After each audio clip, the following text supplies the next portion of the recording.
new theory about human nature was put forward by Sigmund Freud.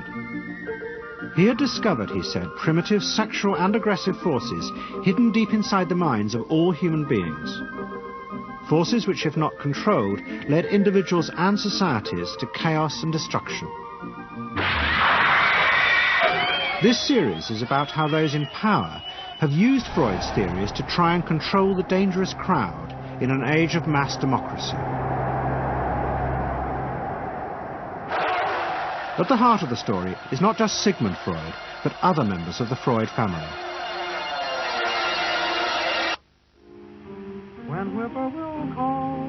This episode is about Freud's American nephew, Edward Bernays. Bernays is almost completely unknown today, but his influence on the 20th century was nearly as great as his uncle's. Because Bernays was the first person to take Freud's ideas about human beings and use them to manipulate the masses.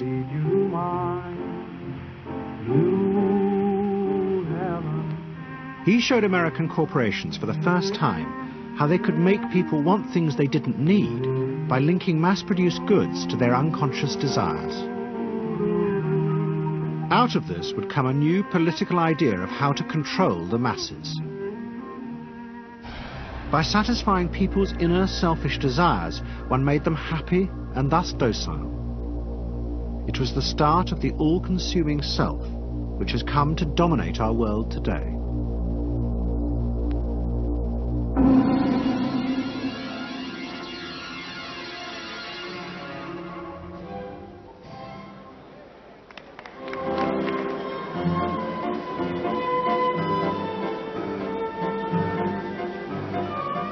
Freud's ideas about how the human mind works have now become an accepted part of society, as have psychoanalysts.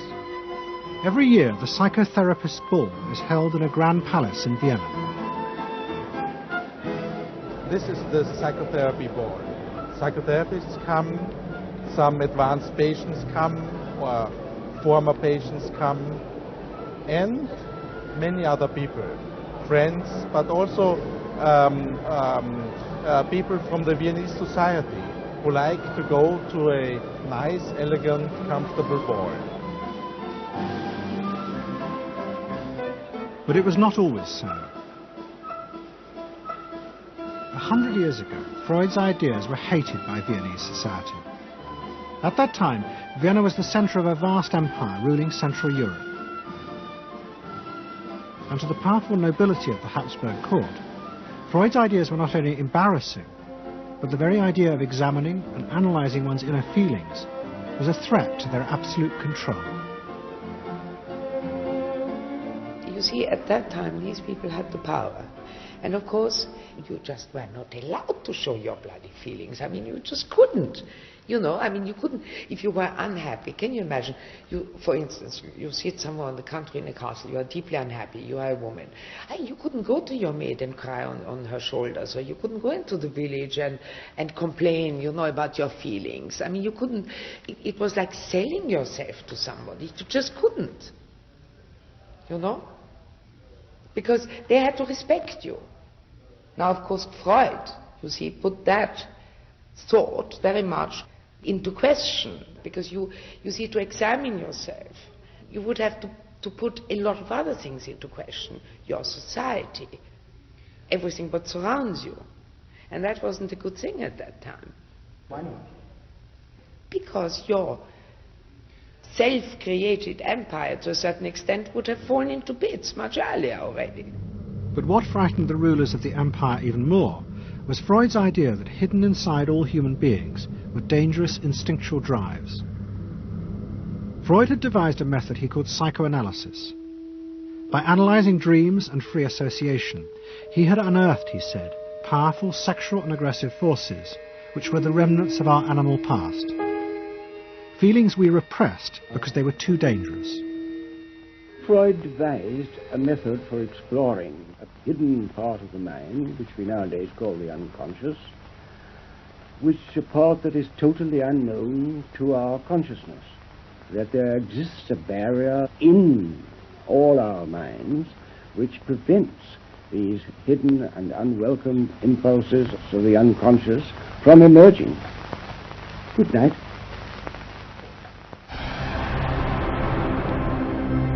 In 1914, the Austro-Hungarian Empire led Europe into war. As the horror mounted, Freud saw it as terrible evidence of the truth of his findings. The saddest thing, he wrote, is that this is exactly the way we should have expected people to behave, from our knowledge of psychoanalysis. Governments had unleashed the primitive forces in human beings, and no one seemed to know how to stop them.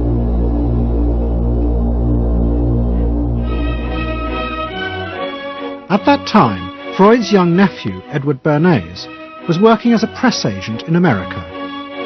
His main client was the world-famous opera singer Caruso, who was touring the United States.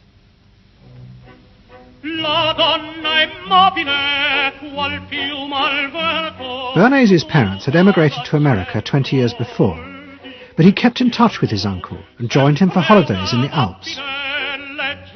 But Bernays was now about to return to Europe for a very different reason.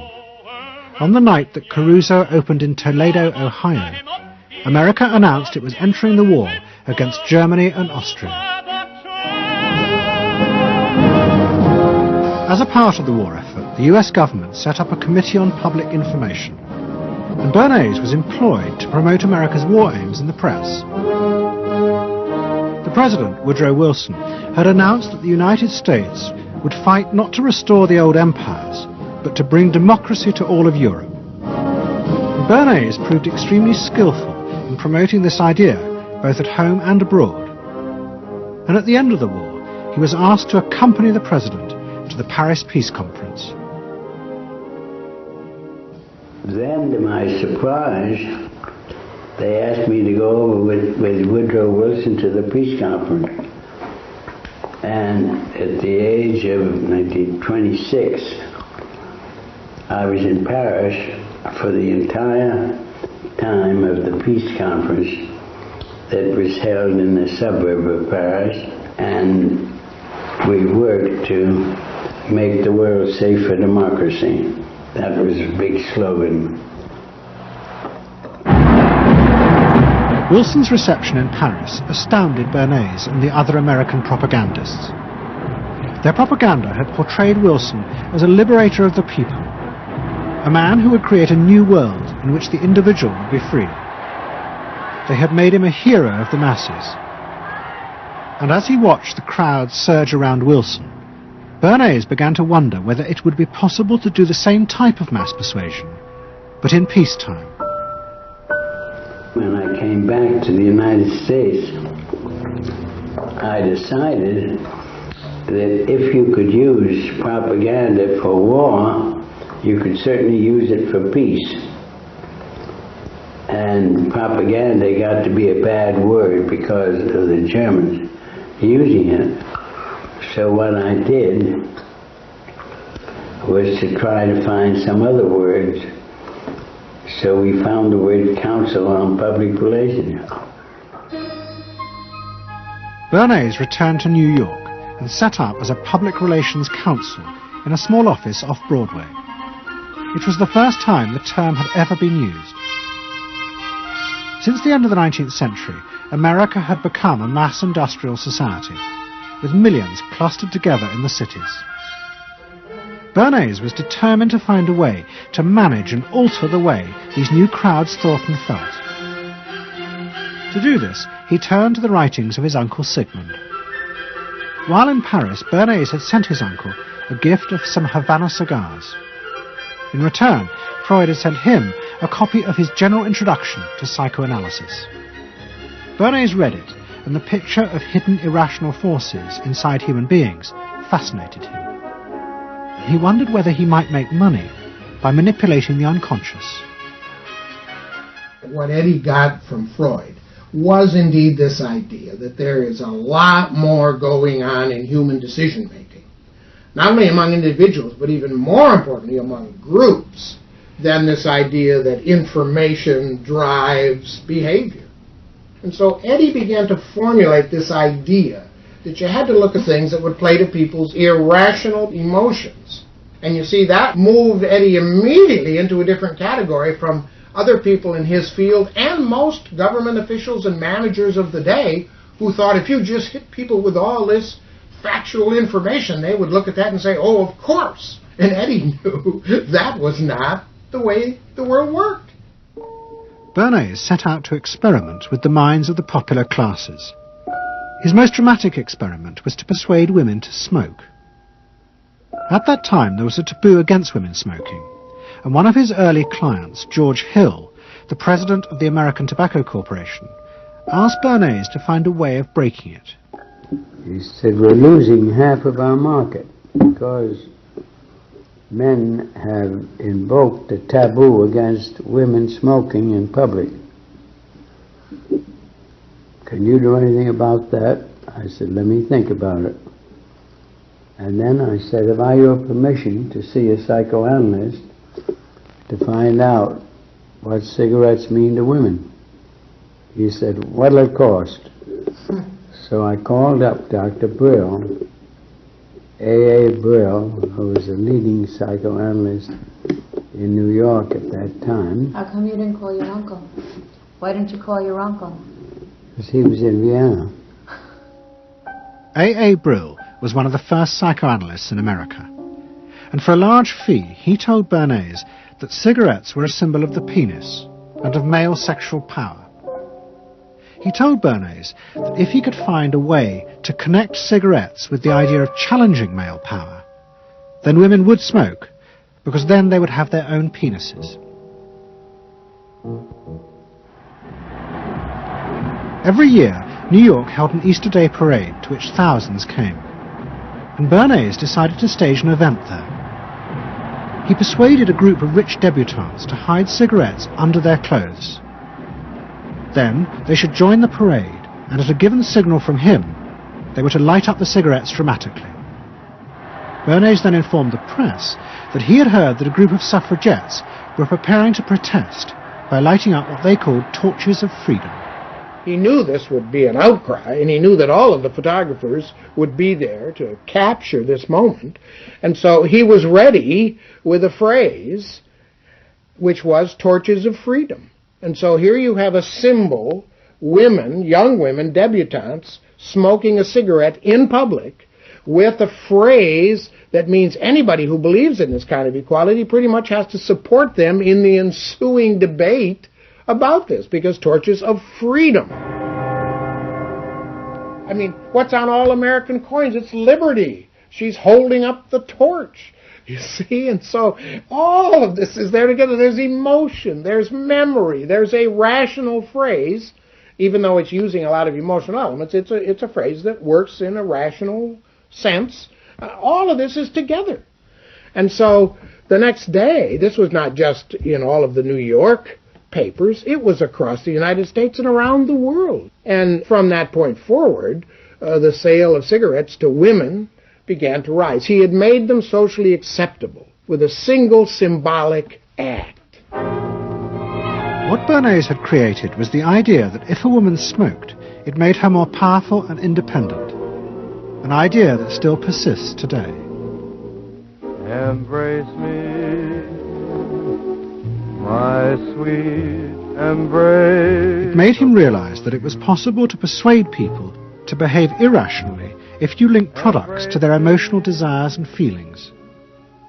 The idea that smoking actually made women freer was completely irrational, but it made them feel more independent.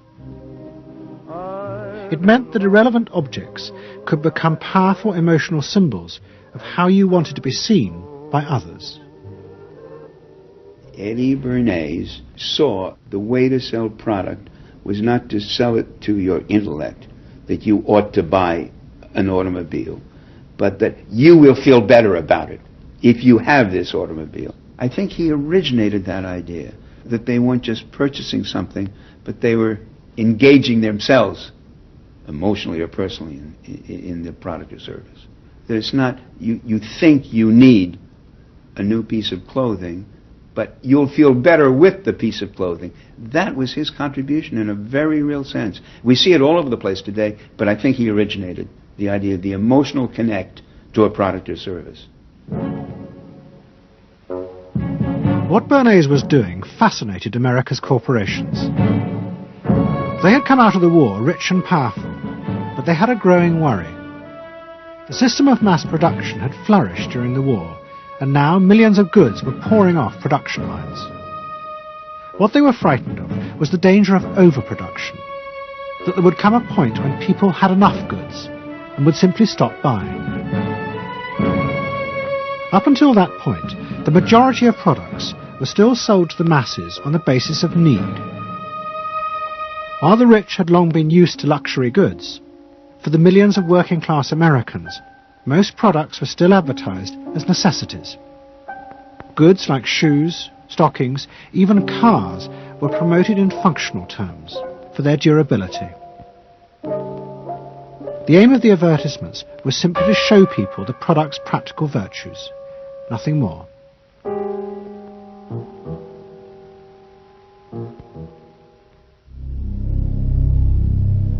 What the corporations realized they had to do was transform the way the majority of Americans thought about products.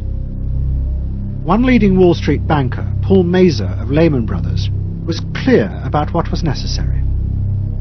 We must shift America, he wrote, from a needs to a desires culture. People must be trained to desire, to want new things even before the old have been entirely consumed. We must shape a new mentality in America. Man's desires must overshadow his needs. Prior to that time, there was no American consumer. There was the American worker, and there was the American owner, and they manufactured and they saved and they ate what they had to, and the people shopped for what they needed. And while the very rich may have bought things they didn't need, most people did not. And Mazur envisioned a break with that, where you would have things that you didn't actually need, but you wanted, as opposed to needed. And the man who would be at the center of changing that mentality for the corporations was Edward Bernays. Bernays really is the guy within the United States, more than anybody else, who sort of brings to the table psychological theory as something that is an essential part of how, from the corporate side, of how we are going to appeal to the masses effectively. And the whole sort of merchandising establishment and sales establishment is ready for Sigmund Freud. I mean, they are ready for understanding what motivates the human mind. And so that there's this real openness to Bernays' techniques being used to sell products to the masses. Beginning in the early 20s, the New York banks funded the creation of chains of department stores across America. They were to be the outlets for the mass-produced goods, and Bernays' job was to produce the new type of customer. Bernays began to create many of the techniques of mass consumer persuasion that we now live with. He was employed by William Randolph Hearst to promote his new women's magazines, and Bernays glamorized them by placing articles and advertisements that linked products made by others of his clients to famous film stars like Clara Bow, who was also his client. Bernays also began the practice of product placement in the movies, and he dressed the stars at the film's premieres with clothes and jewellery from other firms he represented. He was, he claimed, the first person to tell car companies they could sell cars as symbols of male sexuality. He employed psychologists to issue reports that said products were good for you, and then pretended they were independent studies. He organised fashion shows in the department stores, and paid celebrities to repeat the new and essential message: you bought things not just for need, but to express your inner sense of yourself to others.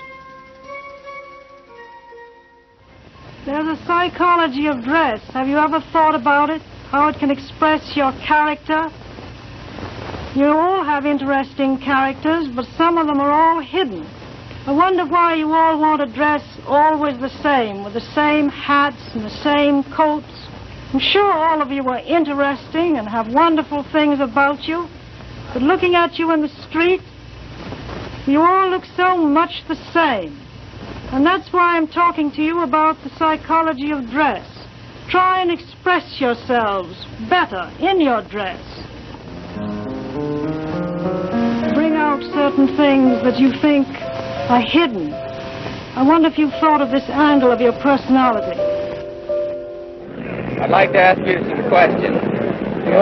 Why do you like short skirts? Oh, because there's more to see.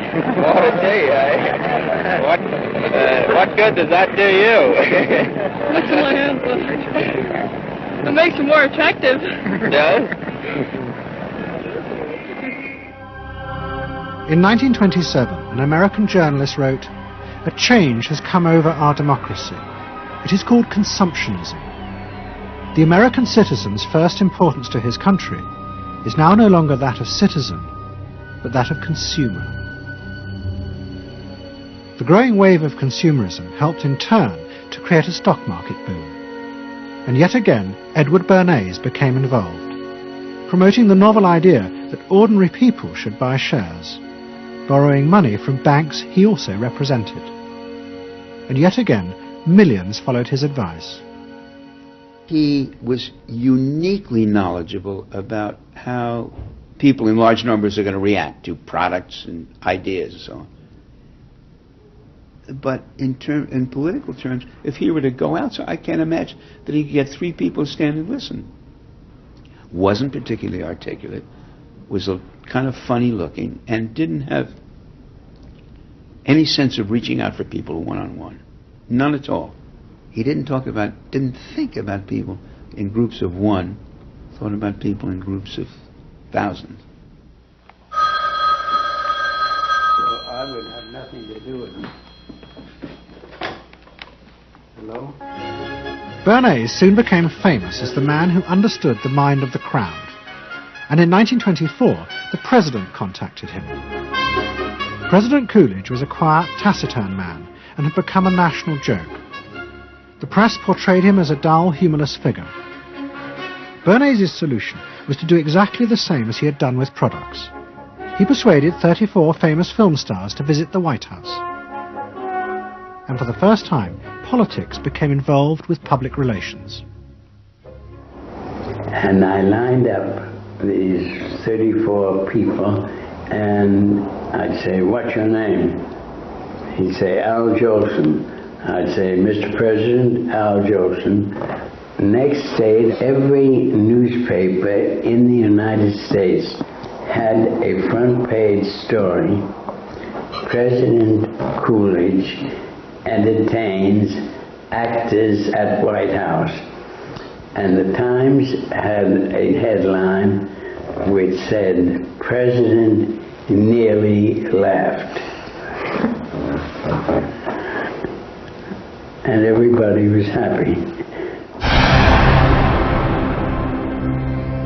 But while Bernays became rich and powerful in America, in Vienna his uncle was facing disaster. Like much of Europe, Vienna was suffering an economic crisis and massive inflation, which wiped out all of Freud's savings. Facing bankruptcy, he wrote to his nephew for help. Bernays responded by arranging for Freud's works to be published for the first time in America, and began to send his uncle precious dollars, which Freud kept secretly in a foreign bank account. He was Freud's agent, if you will, to get his books published. Well, of course, once the books were being published, Eddie couldn't help himself but promote these books, see that everybody read them, make them controversial, emphasize the fact that, do you know what Freud says about sex and what he says cigarettes are a symbol of, and so on and so forth? How do you suppose all those stories got out? Certainly the academics weren't spreading these around the country. Eddie Bernays was. Then, when Freud became accepted, well then, of course, to go to a client and say, "Well, Uncle Siggy," see, then that had some cachet. But notice there, first Eddie created Uncle Siggy in the U.S., made him acceptable, secondly, and thirdly, then capitalized on Uncle Siggy. Typical Bernays performance. Bernays also suggested that Freud promote himself in the United States. He proposed his uncle write an article for Cosmopolitan, a magazine that Bernays represented, entitled "A Woman's Mental Place in the Home." Freud was furious. Such an idea, he said, was unthinkable. It was vulgar, and anyway, he hated America. Freud was now becoming increasingly pessimistic about human beings. In the mid-20s, he retreated in the summers to the Alps, sometimes staying in an old hotel, the Pension Moritz in Berchtesgaden. It is now a ruin. Freud began to write about group behavior, about how easily the unconscious aggressive forces in human beings could be triggered when they were in crowds. Freud believed he had underestimated the aggressive instincts in human beings. They were far more dangerous than he had originally thought. After World War I, Freud was basically a pessimist. He felt that man is an impossible creature, a very, very sadistic and bad species, and did not believe that man can be improved. Man is a ferocious animal, the most ferocious animal that exists.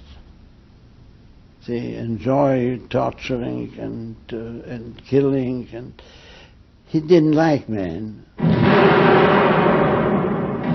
The publication of Freud's works in America had an extraordinary effect on journalists and intellectuals in the 1920s. What fascinated and frightened them was the picture Freud painted of submerged, dangerous forces lurking just under the surface of modern society. Forces that could erupt easily to produce the frenzied mob which had the power to destroy even governments. It was this they believed had happened in Russia. To many, this meant that one of the guiding principles of mass democracy was wrong. The belief that human beings could be trusted to make decisions on a rational basis. The leading political writer, Walter Lippmann, argued that if human beings were in reality driven by unconscious, irrational forces, then it was necessary to rethink democracy. What was needed was a new elite who could manage what he called the bewildered herd. This would be done through psychological techniques that would control the unconscious feelings of the masses. So here you have Walter Lippmann, probably the most influential political thinker in the United States, who is essentially saying that the basic mechanism of the mass mind is unreason, is irrationality, is animality. He believes that the mob in the street, which is how he sees ordinary people, are people who are driven not by their minds but by their spinal cords. The notion of kind of animal drives, unconscious instinctual drives lurking beneath the surface of civilization. And so they started looking towards psychological science as a way of understanding the mechanisms by which the popular mind works, specifically with the goal of figuring out how to understand how to apply those mechanisms to strategies for social control. Edward Bernays was fascinated by Lippmann's arguments, and also saw a way to promote himself by using them. In the 1920s, he began to write a series of books which argued that he had developed the very techniques Lippmann was calling for. By stimulating people's inner desires and then sating them with consumer products, he was creating a new way to manage the irrational force of the masses. He called it the engineering of consent. Democracy, to my father, was a wonderful concept, but I don't think he felt that all those publics out there had reliable judgment, and that they very easily might vote for the wrong man or want the wrong thing, so that they had to be guided from above. It's enlightened despotism in a sense. You appeal to their desires and their unrecognized longings, that sort of thing. That you can tap into their deepest desires or their deepest fears and use that to your own purposes. And then, in 1928, a president came to power who agreed with Bernays. President Hoover was the first politician to articulate the idea that consumerism would become the central motor of American life. After his election, he told a group of advertisers and public relations men, "You have taken over the job of creating desire and have transformed people into constantly moving happiness machines. Machines which have become the key to economic progress." What was beginning to emerge in the 1920s was a new idea of how to run mass democracy. At its heart was the consuming self, which not only made the economy work, but was happy and docile, and so created a stable society. Both Bernays and Littman's concept of managing the masses takes the idea of democracy and it turns it into a palliative. It turns it into giving people some kind of feel-good medication that will respond to an immediate pain or an immediate yearning, but will not alter the objective circumstances one iota. I mean, democracy really, the idea of democracy at its heart was about changing the relations of power that had governed the world for so long. And Bernay's concept of democracy was one of maintaining the relations of power, even if it meant that one needed to sort of stimulate the psychological lives of the public. And in fact, in his mind, that was what was necessary. That if you can keep stimulating the irrational self, then leadership can basically go on doing what it wants to do. Bernays now became one of the central figures in a business elite that dominated American society and politics in the 1920s. He also became extremely rich and lived in a suite of rooms in one of New York's most expensive hotels, where he gave frequent parties. Oh my goodness. He had a home in the corner suite of the Sherry Netherland Hotel. And here's this wonderful suite with all these windows looking out on Central Park and across at the plaza and on the square. And he would use this place to hold a soiree. The mayor would come. All the media leaders would come, the political leaders, the business leaders, the people in the arts. I mean, it was a who's who.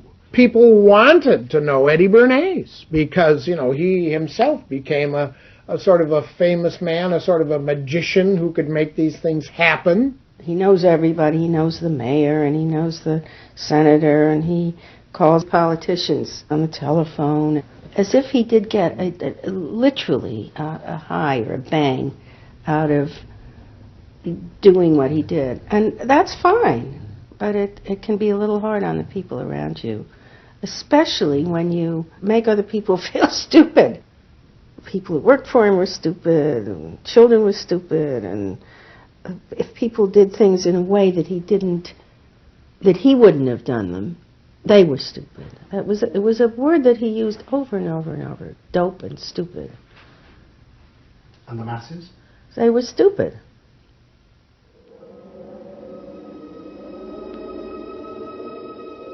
But Bernays' power was about to be destroyed dramatically, and by a type of human irrationality he could do nothing to control. At the end of October 1929, Bernays organised a huge national event to celebrate the 50th anniversary of the invention of the light bulb. President Hoover, the leaders of major corporations, and bankers like John D. Rockefeller were all summoned by Bernays to celebrate the power of American business. But even as they gathered, news came through that shares on the New York Stock Exchange were beginning to fall catastrophically. Throughout the 1920s, speculators had borrowed billions of dollars. The banks had promoted the idea that this was a new era where market crashes were a thing of the past. But they were wrong. What was about to happen was the biggest stock market crash in history. Investors had panicked and begun to sell in a blind, relentless fury that no reassurance by bankers or politicians could halt. And on the 29th of October 1929, the market collapsed.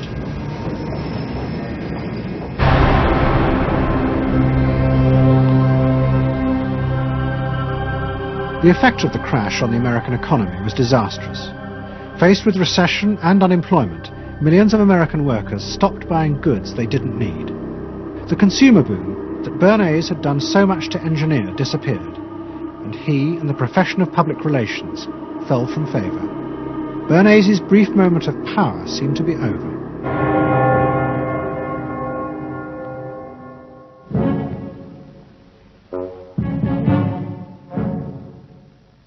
The effect of the Wall Street crash on Europe was also catastrophic. It intensified the growing economic and political crisis in the new democracies. In both Germany and Austria, there were violent street battles between the armed wings of different political parties.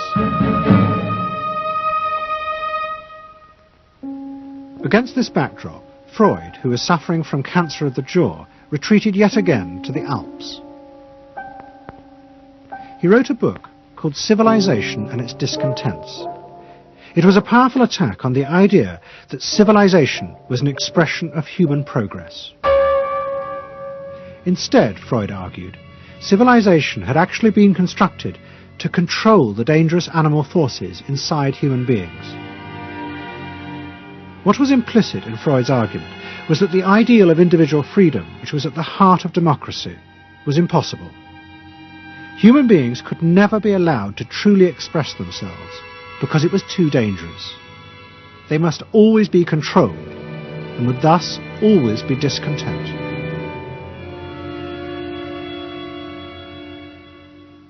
Man doesn't want to be civilized, and he is civilization brings discontent, but it is necessary to survival.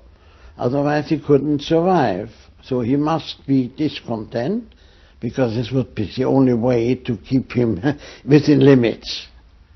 But what did Freud think about the idea of the equality of man? He didn't believe in it. We had 32 parties, and Hitler said, before those parties don't vanish, there is no Germany. That's true. You can't have 32 parties. And so they felt, this one person will put an end to this comedy. Freud was not alone in his pessimism. Politicians like Adolf Hitler emerged from a growing despair in the 1920s about democracy. The Nazis were convinced that democracy was dangerous because it unleashed a selfish individualism, but didn't have the means to control it. Hitler's party, the National Socialists, stood in elections, promising in their propaganda that they would abandon democracy because of the chaos and unemployment it led to. Die Parteien versprachen den Himmel auf Erden.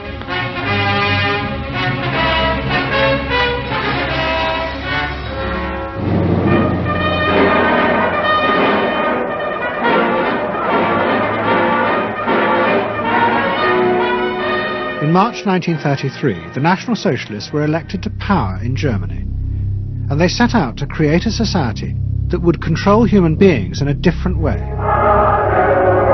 One of their first acts was to take control of business. The planning of production would in future be done by the state. The free market was too unstable, as the crash in America had proved. Workers' leisure time was also planned by the state through a new organization called Strength Through Joy.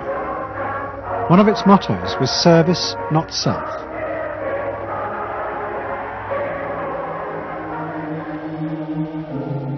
But the Nazis did not see this as a return to an old form of autocratic control. It was a new alternative to democracy, in which the feelings and the desires of the masses would still be central, but they would be channeled in such a way as to bind the nation together. The chief exponent of this was Joseph Goebbels, the Minister of Propaganda. Es mag gut sein, Macht zu besitzen, die auf Gewehren ruht. Besser aber und beglückender ist es, das Herz eines Volkes zu gewinnen und es auch zu behalten. Goebbels organized huge rallies, whose function, he said, was to forge the mind of the nation into a unity of thinking, feeling, and desire. One of his inspirations, he told an American journalist, was the writings of Freud's nephew, Edward Bernays.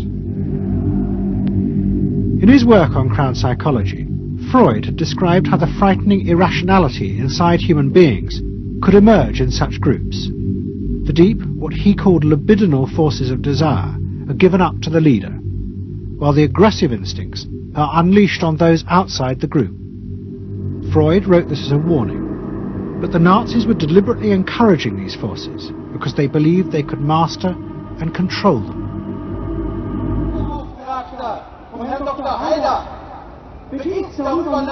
Well, Freud was saying that masses are bound by libidinal forces.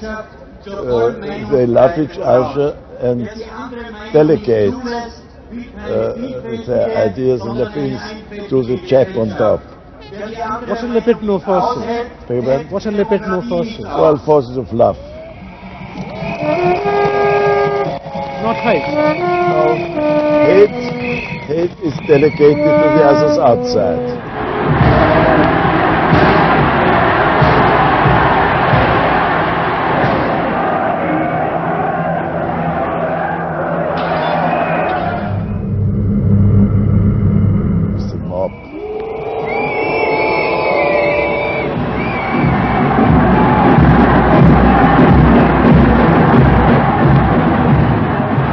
I could see from afar, looking up Wilhelmstraße towards Unter den Linden, how those 100,000 of people, when they passed Hitler, they just became completely delirious. They began to shout these cries I will never get out of my ears. Heil, Sieg, Heil, they demented. And here I got confirmation how those irrational forces, uncontrollable forces in Germany, in the Germans, had erupted, had broken out, were running riot, were departing, marching on.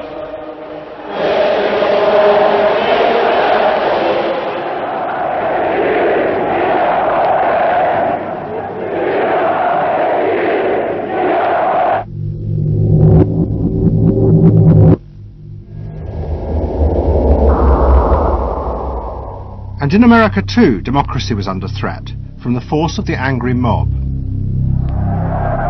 The effect of the stock market crash had been disastrous. There was growing violence as an angry population took out their frustration on the corporations who were seen to have caused this disaster. Then, in 1932, a new president was elected who was also going to use the power of the state to control the free market. But his aim was not to destroy democracy, but to strengthen it. And to do this, he was going to develop a new way of dealing with the masses. I am prepared, under my constitutional duty, to recommend the measures that a stricken nation in the midst of a stricken world may require.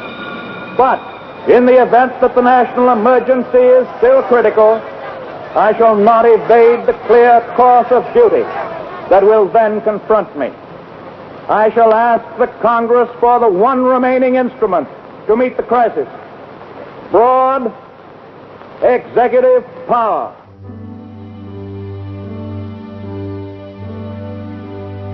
It was the start of what would become known as the New Deal. Roosevelt assembled a group of young technocrats and planners in Washington. He told them that their job was to plan and run giant new industrial projects for the good of the nation. Roosevelt was convinced that the stock market crash had shown that laissez-faire capitalism could no longer run modern industrial economies. It had become the job of government. Big business was horrified, but the New Deal attracted the admiration of the Nazis, especially Joseph Goebbels. Wir betrachten die wirtschaftliche Entwicklung in Amerika mit dem allergrößten positiven Interesse. Und wir sind dort der festen Überzeugung, dass Präsident Roosevelt und seine Berater auf dem richtigen Wege sind. Es handelt sich in der Tat um das größte wirtschaftliche und soziale Problem aller Zeiten. Die vielen Millionen Arbeitslosen, die ihre Plätze an den Maschinen und in den Kontoren verloren haben, wieder an ihre alten Arbeitsstellen zurückzuführen. Das kann nicht allein der privaten Initiative überlassen werden. Ausschlaggebend ist, dass die öffentliche Hand mit positiven Maßnahmen eingreift. But although Roosevelt, like the Nazis, was trying to organize society in a different way, unlike the Nazis, he believed that human beings were rational and could be trusted to take an active part in government. Roosevelt believed it was possible to explain his policies to ordinary Americans and take into account their opinions. To do this, he was helped by the new ideas of an American social scientist called George Gallup. Favorite reading of New Deal Washington, the survey of U.S. public opinion. From offices at Princeton, New Jersey, a famed statistician, Dr. George Gallup, tells Washington from week to week what the nation is thinking. And in New York, Fortune magazine's analyst, Elmo Roper, compiles for publication a continuous record of the nation's approval or disapproval of how the country is being run. Gallup and Roper rejected Bernays' view that human beings were at the mercy of unconscious forces and so needed to be controlled. Their system of opinion polling was based on the idea that people could be trusted to know what they wanted. They argued that one could measure and predict the opinions and behaviour of the public if one asked strictly factual questions and avoided manipulating their emotions. Well, how about this one? Do you think Franklin D. Roosevelt's New Deal has been bad for the nation in general? No, that question's loaded. It automatically suggests an answer. Well, how about this? Is your present feeling toward President Roosevelt one of general approval or general disapproval? That's better. Prior to scientific polling, the view of many people was that you couldn't trust public opinion. It was irrational, that it was ill-informed, it was chaotic, unruly, and so forth. And so that opinion should be dismissed. But with scientific polling, I think it established very clearly that people are rational, that they do make good decisions, and this offers democracy a chance to be truly informed by the public, giving everybody a voice in the way the country is run. I know my father wouldn't necessarily say the voice of the public is the voice of God, but he did feel very much that the voice of the people is a rational voice and should be heard. What Roosevelt was doing was forging a new connection between the masses and politicians. No longer were they irrational consumers who were managed by sating their desires. Instead, they were sensible citizens who could take part in the governing of the country. In 1936, Roosevelt stood for re-election. He promised further control over big business. To the corporations, it was the beginning of a dictatorship.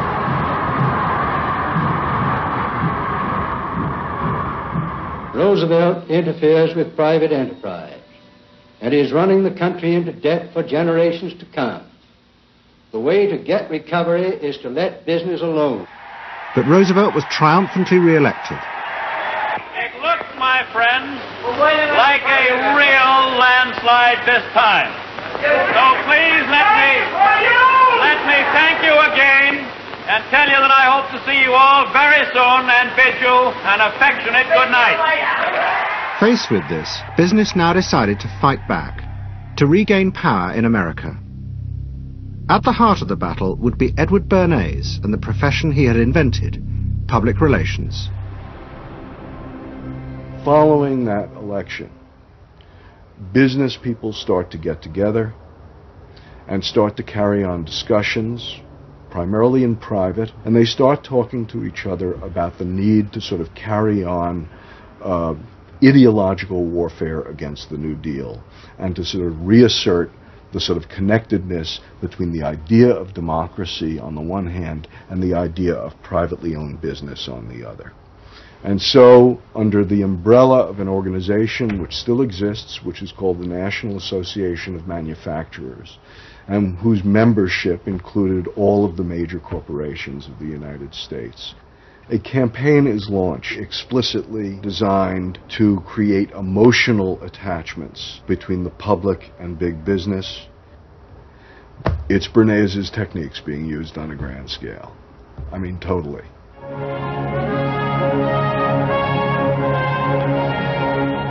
General Motors Parade of Progress, traveling the high roads and by roads of America, bringing to millions of Americans in their own hometown the fascinating story behind modern industry, showing... The campaign set out to show dramatically that it was business, not politicians, who had created modern America. A better mode of living for all of us. Bernays was an advisor to General Motors, but he was no longer alone. The industry he had founded now flourished as hundreds of public relations advisors organized a vast campaign. They not only used advertisements and billboards, but managed to insinuate their message into the editorial pages of the newspapers. It became a bitter fight. In response to the campaign, the government made films that warned of the unscrupulous manipulation of the press by big business. And the central villain was the new figure of the public relations man. They tried to achieve their ends by working entirely behind the scenes, corrupting and deceiving the public.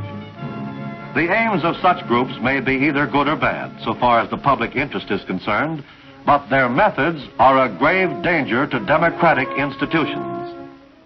The films also showed how the responsible citizen could monitor the press themselves. They could create a chart that analysed the reporting for signs of hidden bias. But such earnest instruction was to be no match for the powerful imagination of Edward Bernays. He was about to help create a vision of the utopia that free market capitalism would build in America if it was unleashed.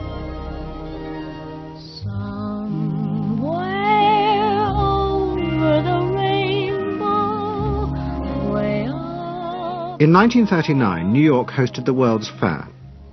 Edward Bernays was a central advisor. He insisted that the theme be the link between democracy and American business.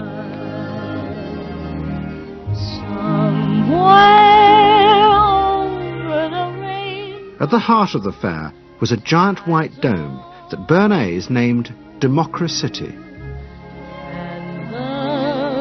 And the central exhibit was a vast working model of America's future, constructed by the General Motors Corporation. To my father, the World's Fair was an opportunity to keep the status quo, that is, capitalism, in a democracy. Democracy and capitalism, that marriage, right, linking, just like that. He did that by manipulating people and getting them to think that you couldn't have real democracy in anything but a capitalist society, which was capable of doing anything, of creating these wonderful highways, of making, moving pictures inside everybody's house, of telephones that didn't need cords, of sleek roadsters. I mean, it was consumerist, but at the same time, you inferred that in a funny way, democracy and capitalism went together. The World's Fair was an extraordinary success and captured America's imagination. The vision it portrayed was of a new form of democracy, in which business responded to people's innermost desires in a way politicians could never do. But it was a form of democracy that depended on treating people not as active citizens as Roosevelt did, but as passive consumers. Because this, Bernays believed, was the key to control in a mass democracy.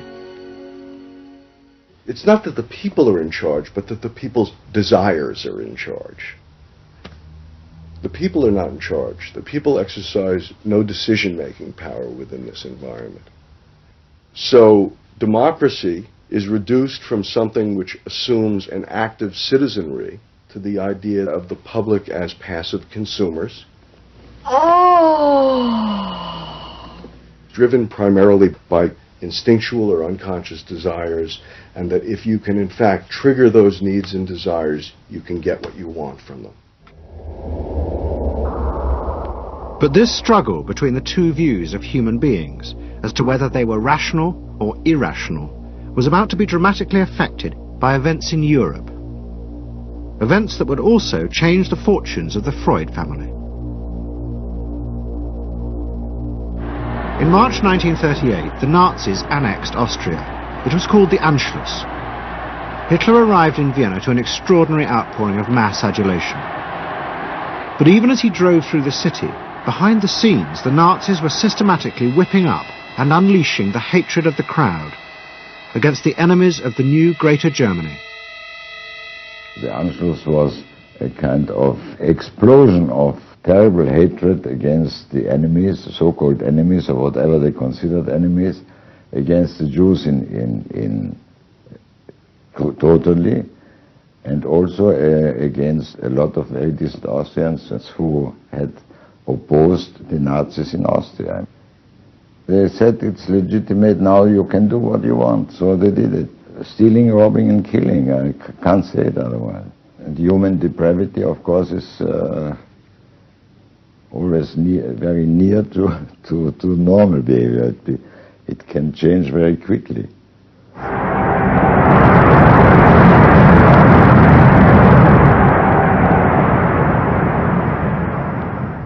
As the violence and assassinations raged in Vienna, Freud decided he had to leave. His aim was to go to Britain, but he knew that Britain, like many countries, was refusing entry to most Jewish refugees. But help came from the leading psychoanalyst in Britain, Ernest Jones. He was in the same ice skating club as the Home Secretary, Sir Samuel Hoare, and Jones persuaded Hoare to issue Freud a British work permit. And in May 1938, Freud, his daughter Anna, and other members of his family set off for London.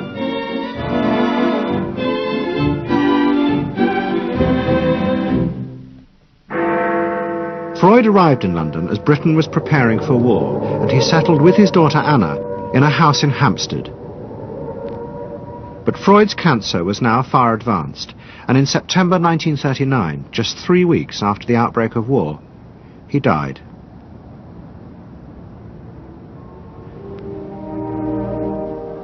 The Second World War would utterly transform the way governments saw democracy and the people they governed. Next week's programme will show how the American government, as a result of the war, became convinced there were savage, dangerous forces hidden inside all human beings, forces that needed to be controlled. The terrible evidence from the death camps seemed to show what happened when these forces were unleashed. And politicians and planners in post-war America would come to believe that hidden under the surface of their own population were the same dangerous forces. And they would turn to the Freud family to help control this enemy within.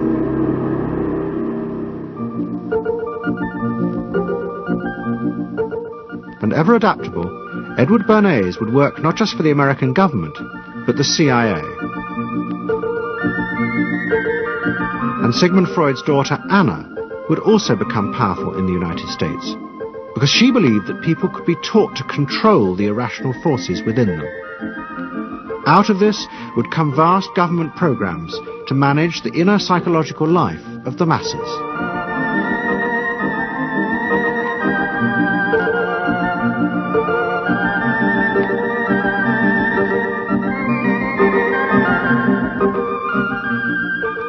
The Century of the Self continues next Sunday night on BBC Two, same time, 8 o'clock. Tonight, the final part of SAS, next.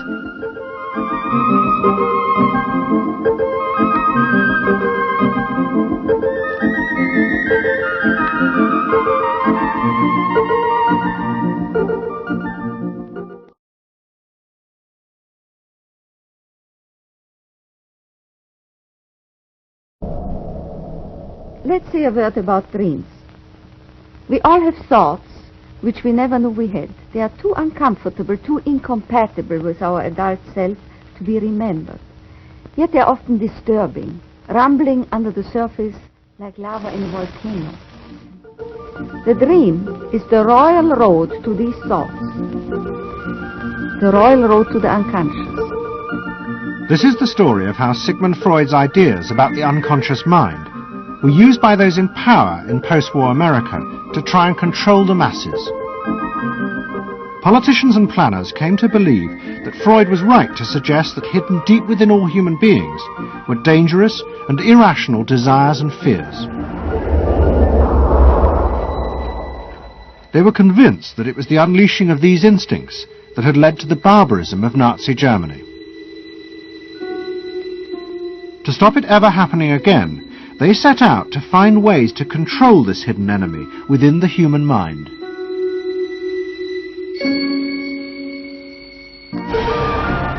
At the heart of the story are Sigmund Freud's daughter Anna and his nephew Edward Bernays, who had invented the profession of public relations.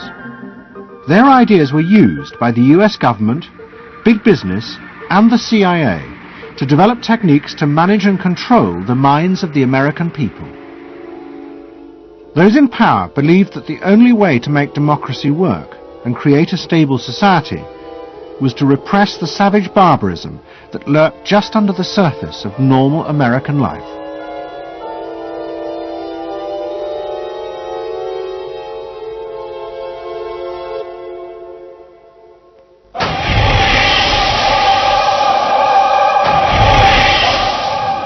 The story begins in the middle of the fierce fighting of the Second World War. As the fighting intensified, the American army was faced by an extraordinary number of mental breakdowns among its troops. 49% of all soldiers evacuated from combat were sent back because they suffered from mental problems. In desperation, the army turned to the new ideas of psychoanalysis. They made a film record of the experiment using hidden cameras. It says here on your record that you had headaches and that you had crying spells. Yes, sir. I believe in your profession is called nostalgia. In other words, homesickness. Yes, sir. Mm-hmm. It was induced when, shortly before the war, I received a picture of my sweetheart. Yes.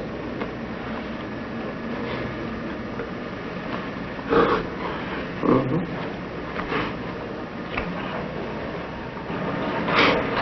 I'm sorry, I can't continue. That's all right. It was the first time that anyone had paid such attention to the feelings and anxieties of ordinary people.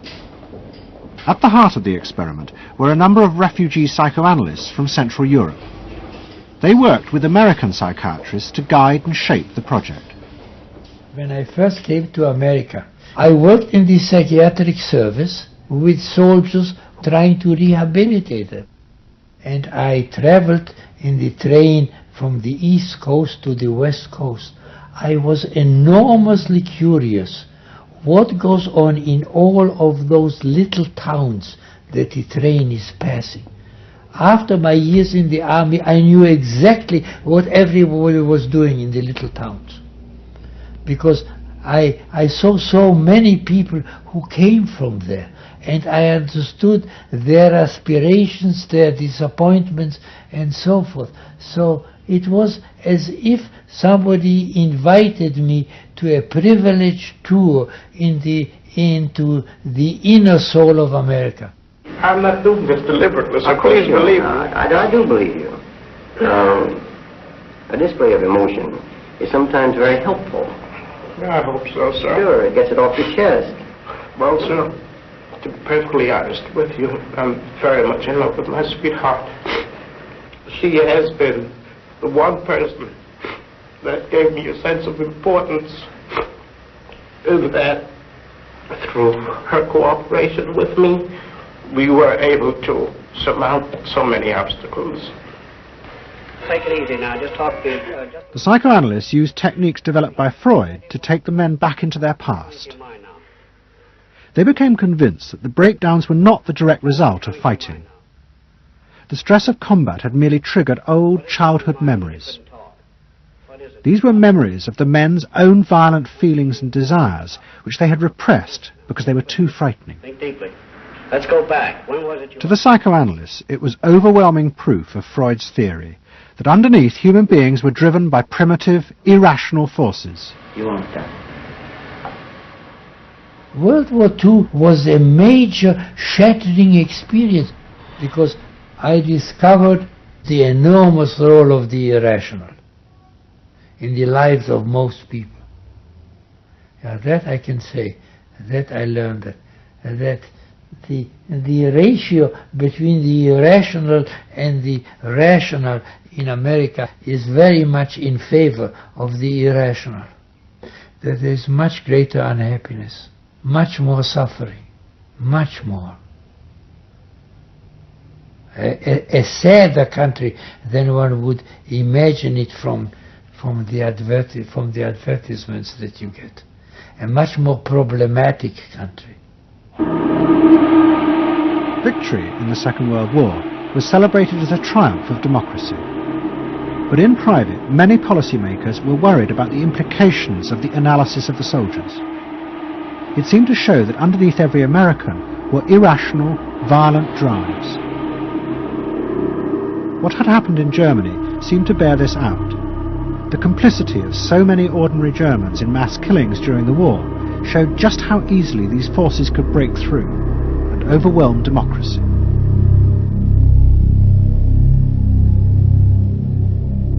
Planners and policymakers had been convinced by their experiences during World War II that human beings could act very irrationally because of this sort of teeming and raw and unpredictable emotionality, the kind of chaos that lived at the base of human personality could, in fact, infect the society, social institutions, to such a point that the society itself would become sick. That's what they believe happened in Germany, in which the irrational, the anti-democratic went wild. It was a vision of human nature as incredibly destructive, and they were terrified that Americans would in fact behave that way, or were capable of behaving that way, and they wanted to avoid a rerun of that. So what is needed is a human being that can internalize democratic values so that they are not shaken with the storm. And psychoanalysis carried in it the promise that it can be done.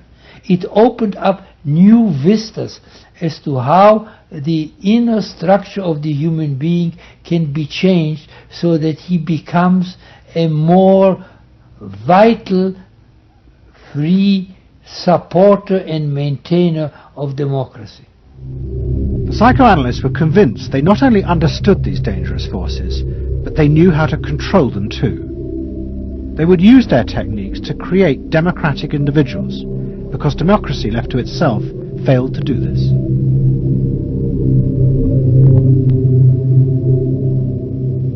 The source of this idea was not only Sigmund Freud, but his youngest daughter, Anna. She had fled with her father to London before the outbreak of war, and after he died, Anna Freud became the acknowledged leader of the world psychoanalytic movement. She saw her job as to fulfill her father's dream of making his ideas accepted throughout the world. At the center of the Freud movement stood Tante Anna, because she managed to work herself into that position. She was recognized as that, and not just because she was a daughter. She worked on that. She was rather forbidding. She was not, to me, a warm person, not an aunt you could kiss or put your arms around. Not at all. And her whole life rotated around the spreading of psychoanalysis. Freud himself had seen the role of psychoanalysis as allowing people to understand their unconscious drives. But Anna Freud believed it was possible to teach individuals how to control these inner forces. She had come to believe this through analysing children, above all the children of her close friend, Dorothy Burlingham. Dorothy Burlingham was an American millionairess who in the 1920s fled a failed marriage and brought her children to Anna Freud in Vienna. They were suffering terrible anxieties and aggression, but Anna Freud was convinced she could free them from this by changing the world around them. She thought that she could come in and into their environment, essentially, because they were children, you see. They didn't have independent lives of their own. She could go talk to the parents or the mother. She could go to the schools. She could influence their real world, the actual external world, to change their lives and to help them. And to change them as people? I think that was part of what her idea was, is that she felt that she could change them. From her analysis of the Burlingham children, Anna Freud developed a theory of how to control the inner drives. It was simple. You taught the children to conform to the rules of society. But this was more than just moral guidance.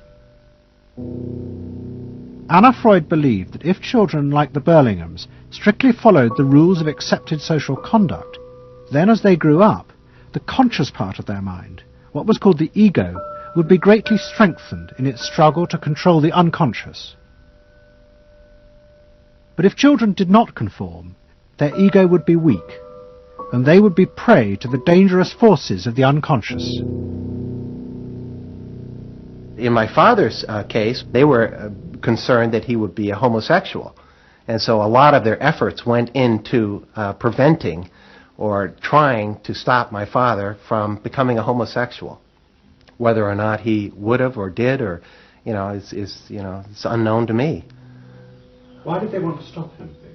Because they felt it was abnormal. It wasn't a normal way to develop. They wanted to have him develop along lines that society recognized to be normal, because if they didn't, then you're going to be under the control of forces that you don't understand, that you're not even aware of.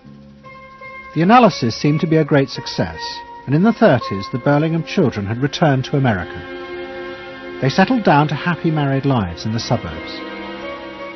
What they didn't realize was that their experience was about to become a template for a giant social experiment to control the inner mental life of the American population. In 1946, President Truman signed the National Mental Health Act.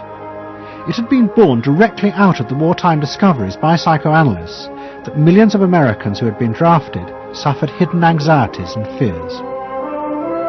The aim of the Act was to deal with this invisible threat to society.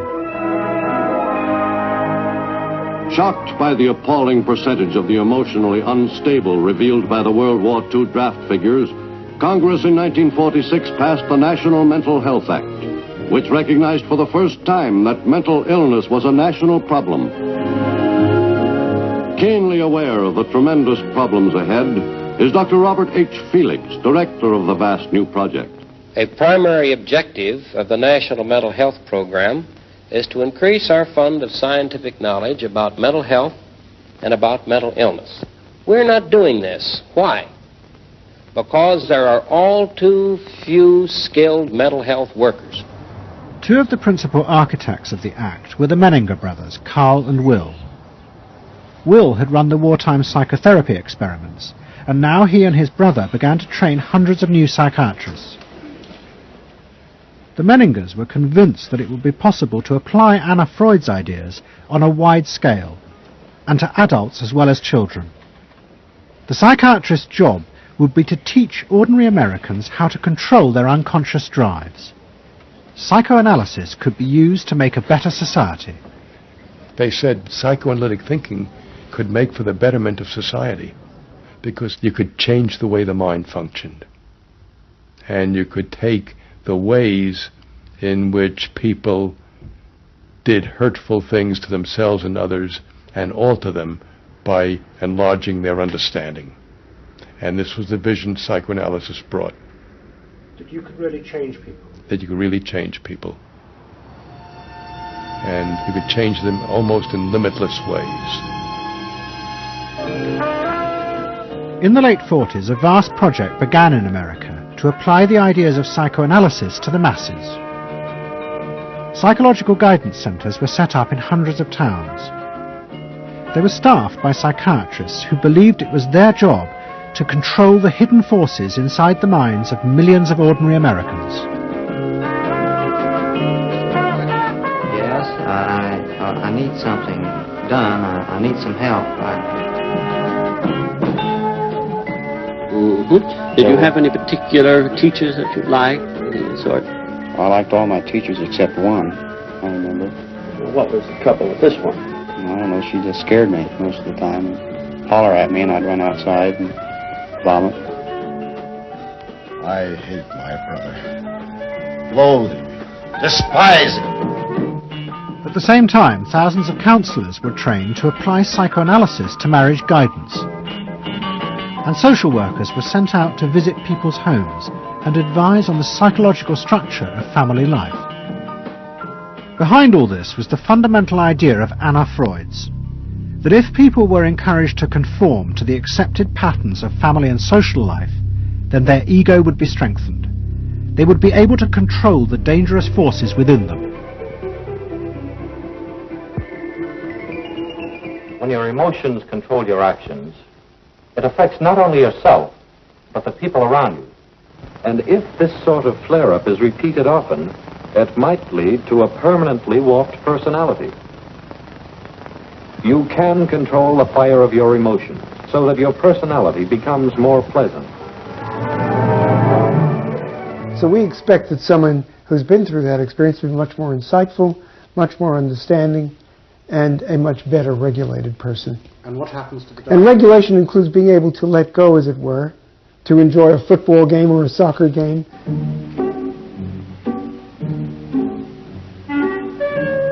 A more understanding, yes, rational, but also appropriately emotional person. The regulatory aspects of the human mind would really be in charge. Instead of being overwhelmed by our passions and by our darker impulses. That one would be master or mistress of one's own passions. They just felt that the road to happiness was in adapting to the external world in which they lived. That people could be uncrippled from their own neurotic conflicts and impulses, that they would not engage in self-destructive behavior, that they would in fact adapt to the reality about them.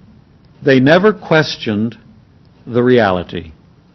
They never questioned that it might itself be a source of evil or something to which you could not adapt without compromise or without suffering or without exploiting yourself in some way.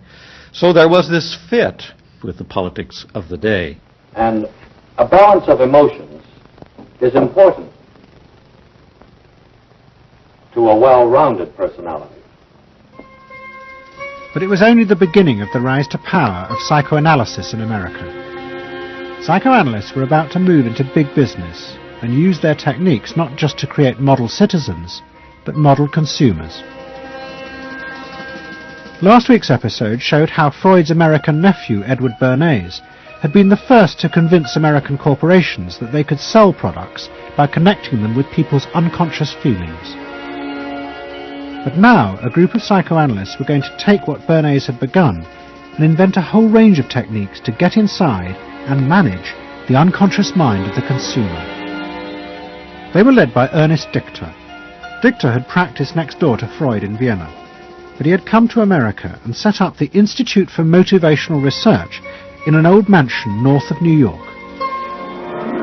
This is the Institute for Motivational Research, a place devoted to the intriguing business of finding out why people behave as they do, why they buy as they do, why they respond to advertising as they do. And this is Dr. Ernest Dichter.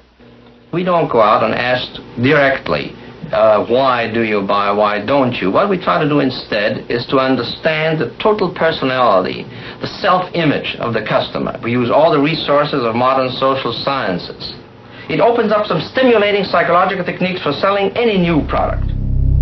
Like the other psychoanalysts, Dichter believed that American citizens were fundamentally irrational beings. They could not be trusted. Their real reasons for buying products were rooted in unconscious desires and feelings. And Dichter wanted to find ways to uncover what he called the secret self of the American consumer. He was trying to get out of people's mind the unconscious motivations that they had for purchasing.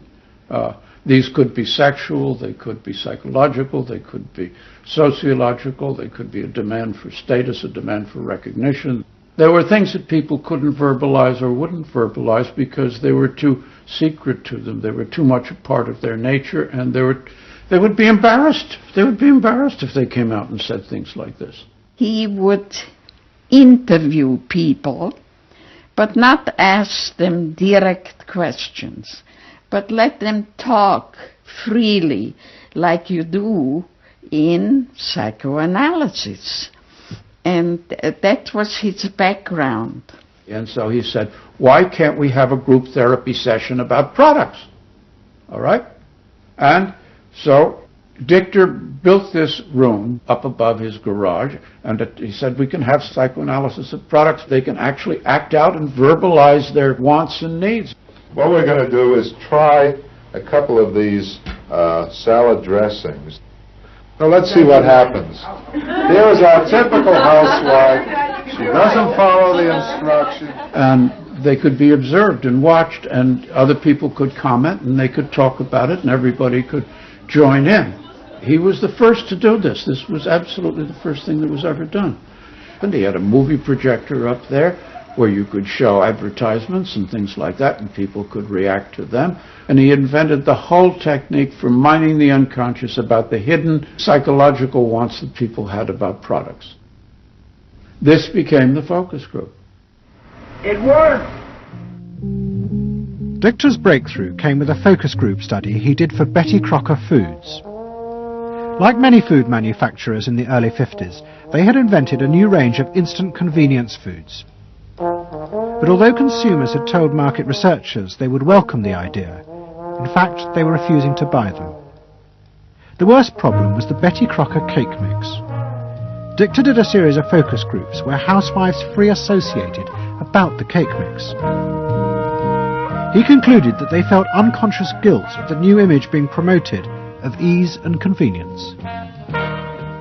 In other words, he understood that the barrier to the consumption of the product was the housewife's feeling of guilt about using it.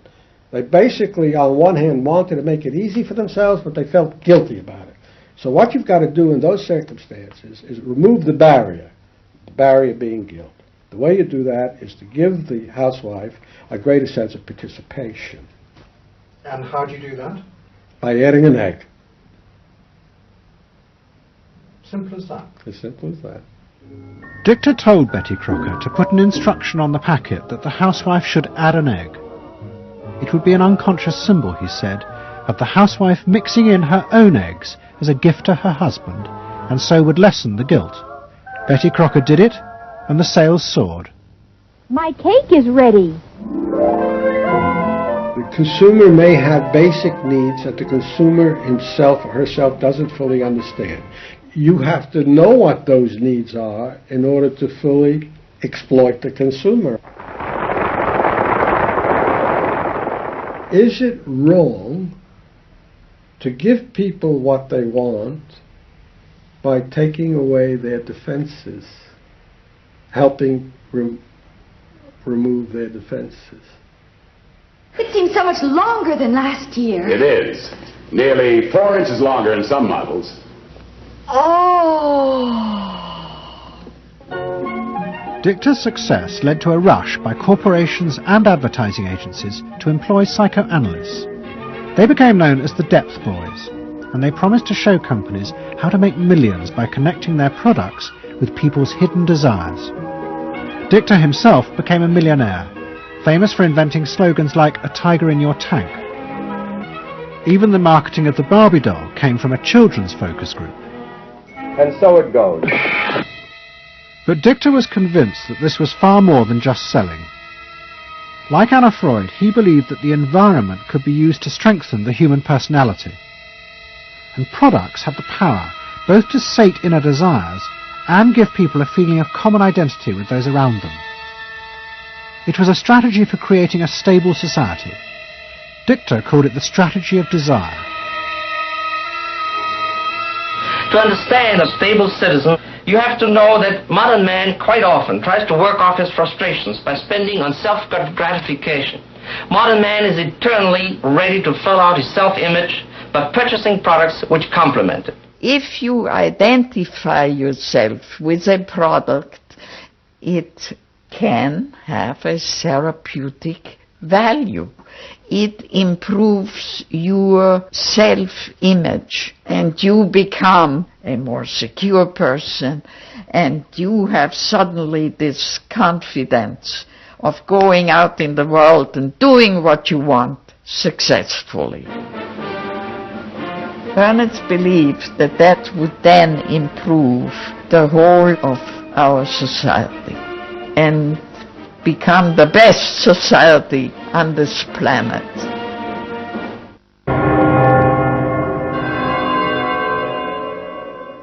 By the early 50s, the ideas of psychoanalysis had penetrated deep into American life.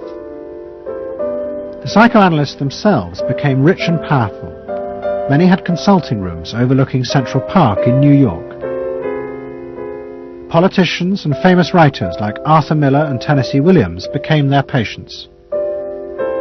They were seeking not just help, but to understand the hidden roots of human behavior. We were sought after. Washington was interested in what we think. You know, the important writers, important politicians were undergoing psychoanalysis. It was, we had waiting lists because there were so many patients that wanted to be analyzed. So it gave us a little bit of a swellhead. And as the psychoanalysts' ideas took hold in America, a new elite began to emerge in politics, social planning, and in business. What linked this elite was the assumption that the masses were fundamentally irrational. To make a free market democracy like America work, one had to use psychological techniques to control mass irrationality.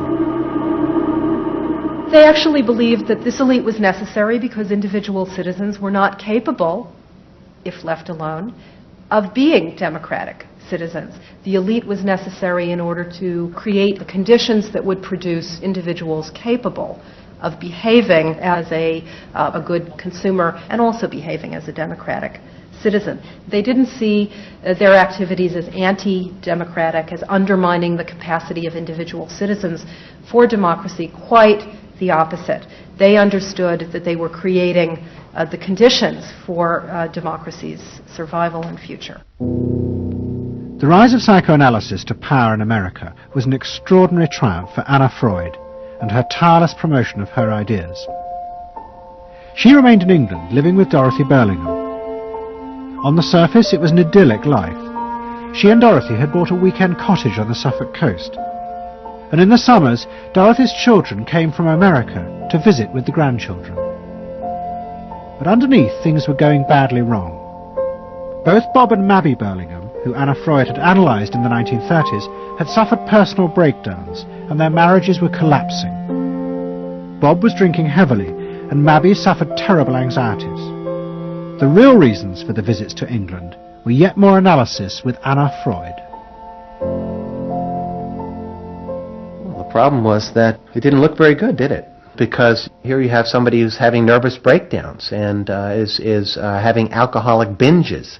And this is not exactly, doesn't really sit well.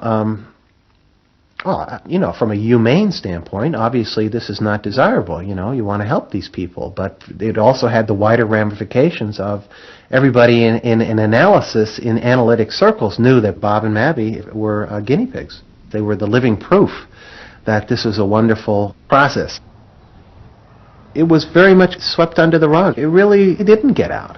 I mean, these people had such, their power and influence was such that, you know, you were very careful. Anna Freud was a very powerful person, and you were the grandchildren, and she knew a great deal more than you did about what went on in your parents' lives and so forth. It was not something you were going to tangle with, and you were a product of the whole situation.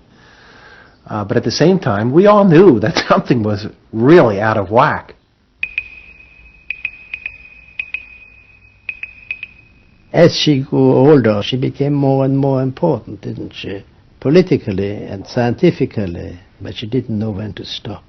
She was a bit too righteous.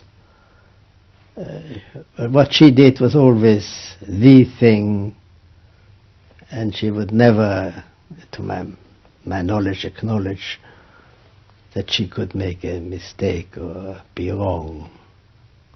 That is my feeling. But the power and influence of the Freud family in America was about to grow even more. Politicians were about to turn to Anna Freud's cousin, Edward Bernays, for help in a time of crisis. He was going to manipulate the inner feelings and fears of the masses to help America's politicians fight the Cold War. I don't mean to say, and no one can say to you, that there are no dangers.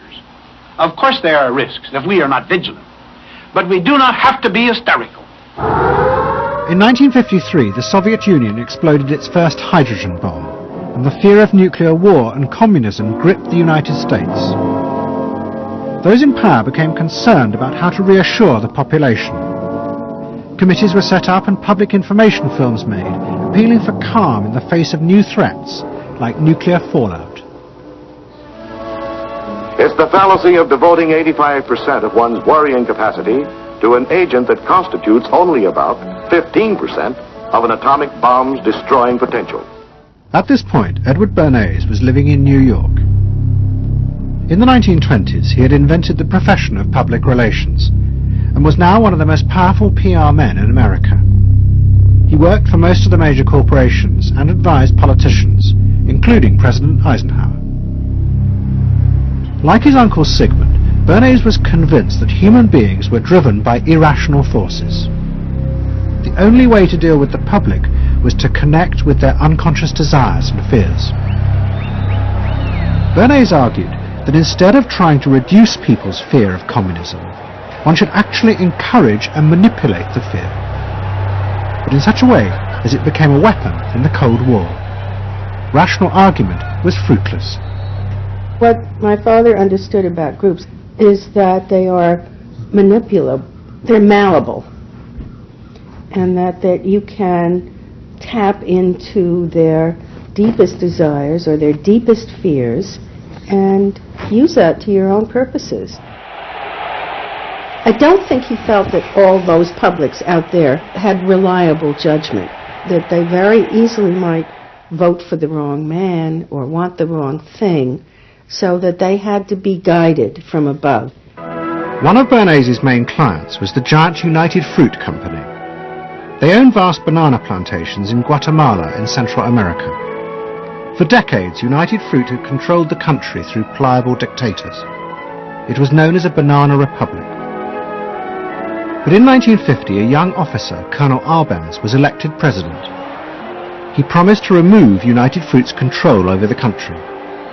And in 1953, he announced the government would take over much of their land.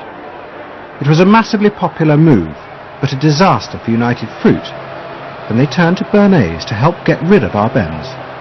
United Fruit brings in Bernays, and he basically understood that what United Fruit Company had to do was change this from being a popularly elected government that was doing some things that were good for the people there into this being very close to the American shore, a threat to American democracy, that it being at a time in the Cold War when Americans responded to issues of the Red Scare and what communism might do, he was trying to transform this and brilliantly did transform it into an issue of a communist threat very close to our shores, taking United Fruit again as a commercial client out of the picture and making it look like a question of American democracy, American values being threatened. In reality, Arbenz was a democratic socialist with no links to Moscow. But Bernays set out to turn him into a communist threat to America. He organized a trip to Guatemala for influential American journalists. Few of them knew anything about the country or its politics. Bernays arranged for them to be entertained and to meet selected Guatemalan politicians who told them that Arbenz was a communist controlled by Moscow. During the trip, there was also a violent anti-American demonstration in the capital. Many of those who worked for United Fruit were convinced it had been organized by Bernays himself. He also created a fake independent news agency in America called the Middle American Information Bureau. It bombarded the American media with press releases saying that Moscow was planning to use Guatemala as a beachhead to attack America. All of this had the desired effect. In Guatemala, the Jacob Arbenz regime became increasingly communistic after its inauguration in 1951. Communists in the Congress and high governmental positions controlled major committees, labor and farm groups, and propaganda facilities. They agitated and led in demonstrations against neighboring countries and the United States. What was profoundly new in terms of what Bernays did is he took this menace to our backyard in Guatemala. For the first time, we saw Reds a couple hundred miles from New Orleans who Eddie Bernays had us believing were a true threat to us, that it was going to be a Soviet outpost in our backyard. But what Bernays was doing was not just trying to blacken the Arbenz regime. He was part of a secret plot. President Eisenhower had agreed that America should topple the Arbenz government, but secretly. The CIA were instructed to organize a coup. Working with the United Fruit Company, the CIA trained and armed a rebel army and found a new leader for the country called Colonel Armas. The CIA agent in charge was Howard Hunt, later one of the Watergate burglars.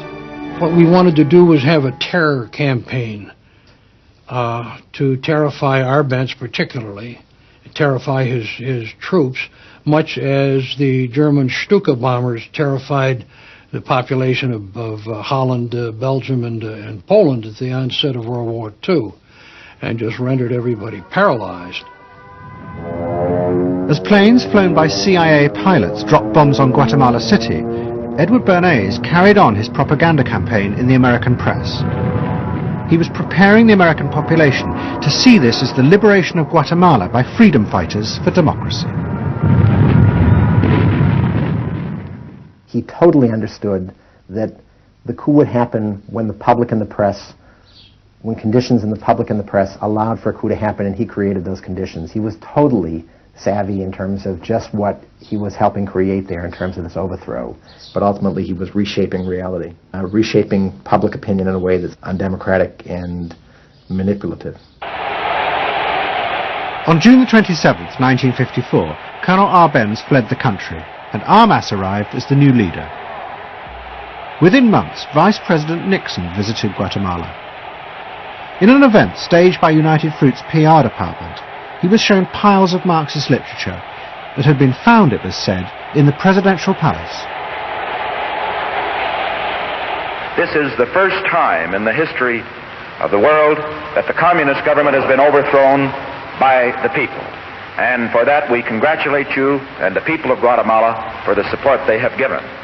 And we are sure that under your leadership, supported by the people whom I have met by the hundreds on my visit to Guatemala, that Guatemala is going to enter a new era in which there will be prosperity for the people together with liberty for the people. Thank you very much for allowing us to see this exhibit of communism in Guatemala. You're welcome. And for dinner, see what Mother has for dessert. Banana gingerbread shortcake. Just another of the many tempting ways in which this nutritious fruit can be prepared. So now that you've seen where bananas come from before they reach your table, our journey to Banana Land is ended. We hope you enjoyed the trip. We know you like bananas. Bernays had manipulated the American people, but he had done so because he, like many others at the time, believed that the interests of business and the interests of America were indivisible, especially when faced with the threat of communism. But Bernays was convinced that to explain this rationally to the American people was impossible, because they were not rational. Instead, one had to touch on their inner fears and manipulate them in the interests of a higher truth. He called it the engineering of consent. He was doing it for the American way of life, and to which he was devoted, sincerely devoted, and yet he felt the people were really pretty stupid. And that's the paradox. If you don't leave it up to the people themselves, but force them to choose what you want them to choose, however subtly, then it's not democracy anymore. It's something else. It's being told what to do. It's that old authoritarian thing.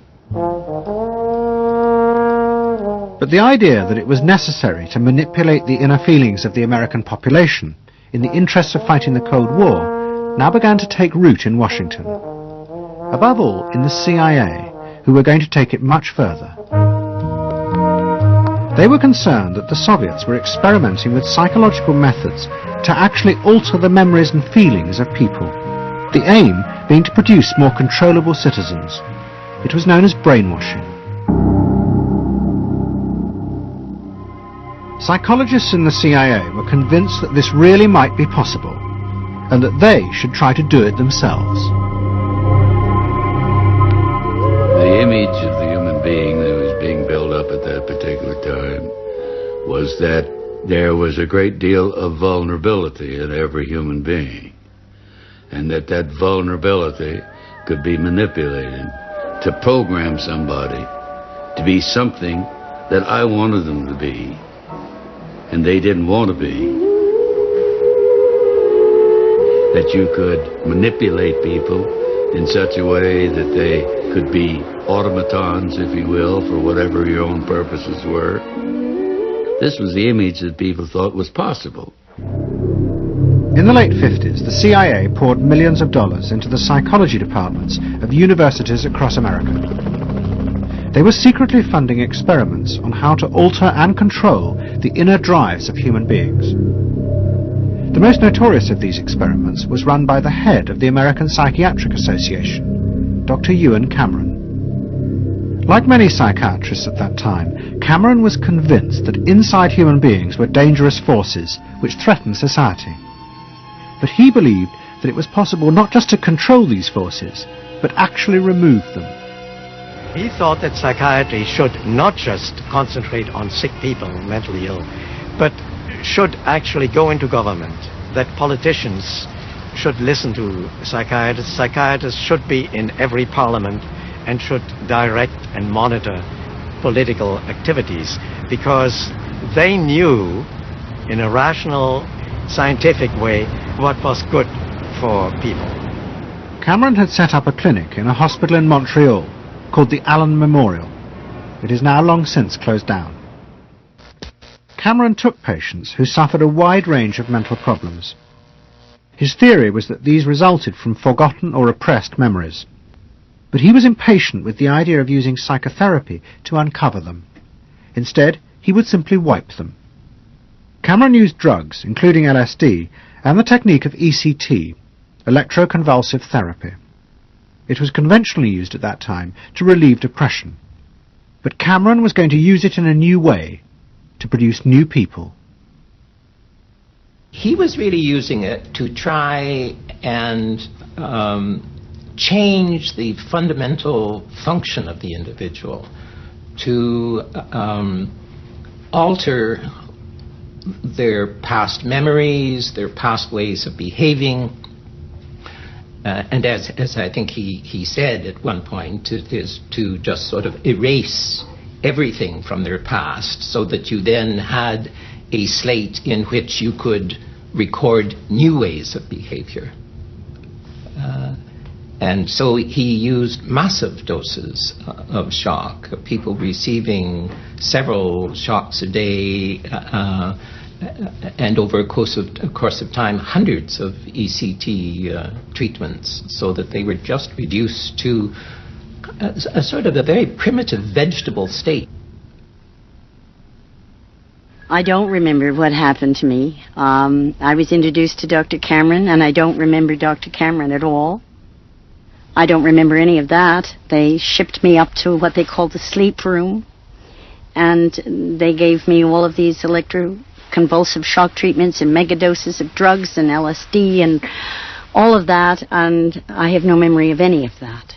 Nothing of that time of the Allen Memorial or any of my life previous to that. All gone. Wiped.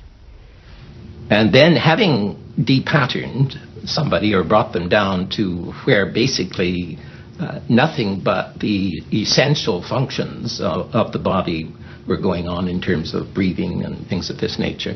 Then he would begin to feed material into these individuals, positive material, such that the brain would be programmed in a positive way, so that the individual would be completely altered. Then he put these tapes under our pillows called psychic driving.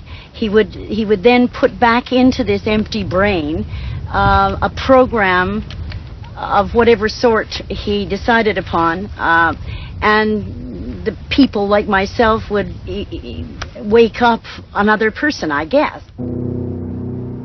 In fact, Cameron's experiments were a complete disaster. All he managed to produce were dozens of individuals with memory loss, and the ability to repeat the phrase, "I am at ease with myself." And it was not an isolated case. Almost all the experiments the CIA funded were equally unsuccessful. Despite their ambitions, American psychologists were beginning to find out how difficult it was to understand and control the inner workings of the human mind. we had been really chasing a phantom, if you will, an illusion.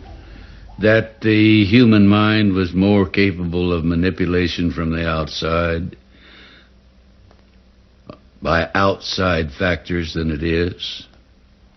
We found out that the human being is an extremely complex thing.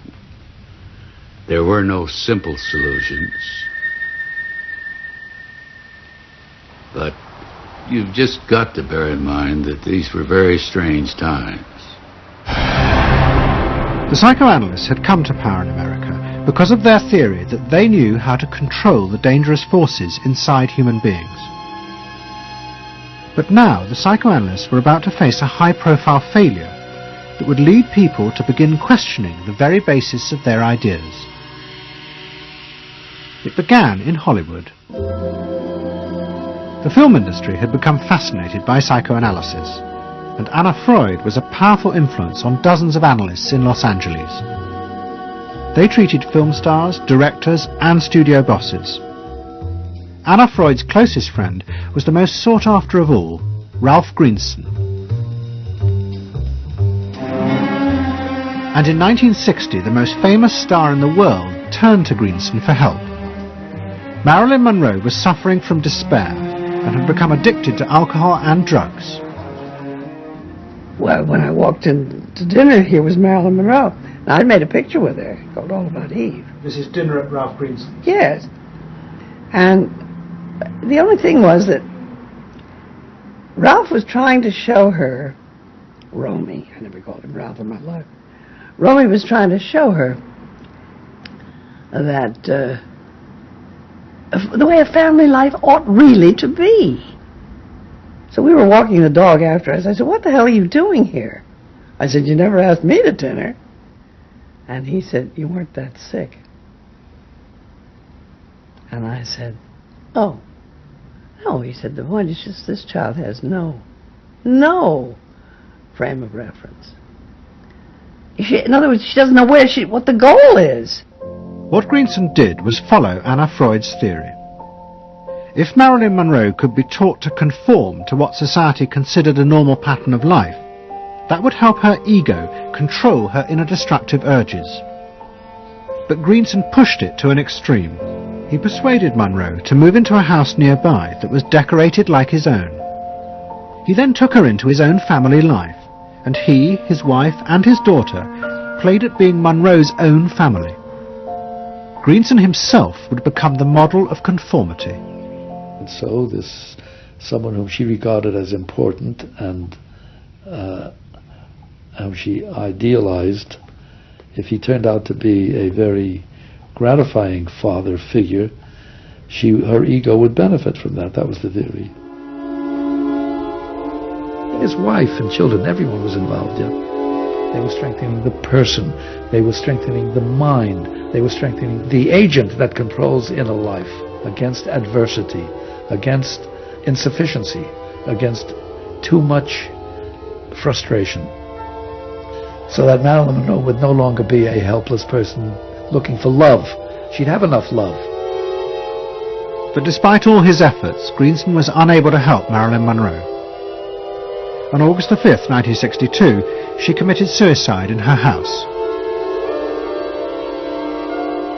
The suicide shocked many in the analytic community, including Anna Freud. And high-profile figures in American life, who had previously been enthusiasts for psychoanalysis, now began to question why psychoanalysis had become so powerful in America. Was it really because it benefited individuals? Or had it in fact become a form of constraint in the interests of social order? The critics included Monroe's ex-husband, Arthur Miller. My argument with so much psychoanalysis is the preconception that suffering is a mistake, or a sign of weakness, or a sign even of illness, when in fact, possibly the greatest truths we know have come out of people's suffering. That the problem is not to undo suffering or to wipe it off the face of the earth, but to make it inform our lives, instead of trying to cure ourselves of it constantly and avoid it. And avoid anything but that lobotomized sense of what they call happiness. There's too much of an attempt, it seems to me, to think in terms of controlling man rather than freeing him, of defining him rather than letting him go. Mm-hmm. And it's part of the whole ideology of this age, which is power mad. Hey, have you heard about the crazy new way to send a message today? It's flashed on a screen, too quick to see, but still you get it subliminally. At the same time, an onslaught was launched on the way psychoanalysis was being used by business to control people. The first blow came with a bestseller, The Hidden Persuaders, written by Vance Packard. It accused psychoanalysts of reducing the American people to emotional puppets, whose only function was to keep the mass production lines running. They did this by manipulating people's unconscious desires to create longings for ever new brands and models. They had turned the population into unwitting participants in the system of planned obsolescence. The second blow came from an influential philosopher and social critic, Herbert Marcuse. He had been trained in psychoanalysis. This is a childish application of psychoanalysis, which does not take at all into consideration the very real political systematic waste of resources, of technology and of the productive process. For example, planned obsolescence. For example, the production of innumerable brands and gadgets who are, in the last analysis, all the same. The production of innumerable different marks of automobiles. And this prosperity at the same time, consciously or unconsciously, leads to a kind of schizophrenic existence. I believe that in this society an incredible quantum of aggressiveness and destructiveness is accumulated precisely because of the empty prosperity, which then simply erupts.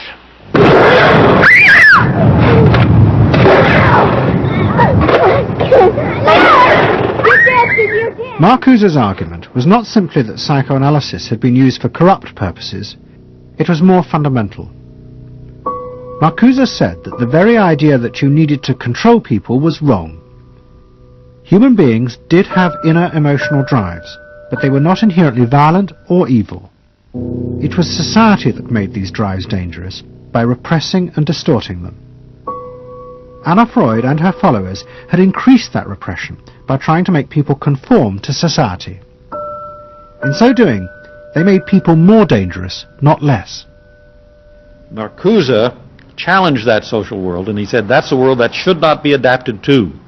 And in fact, what the individual was adapting to was corrupt and evil and corrupting. In other words, he switched the source of evil from inward conflict to the society itself. That the sickness of society lay at the societal level, not at the sickness of human beings in it. And if people did not challenge that, then they were, in fact, submitting to evil.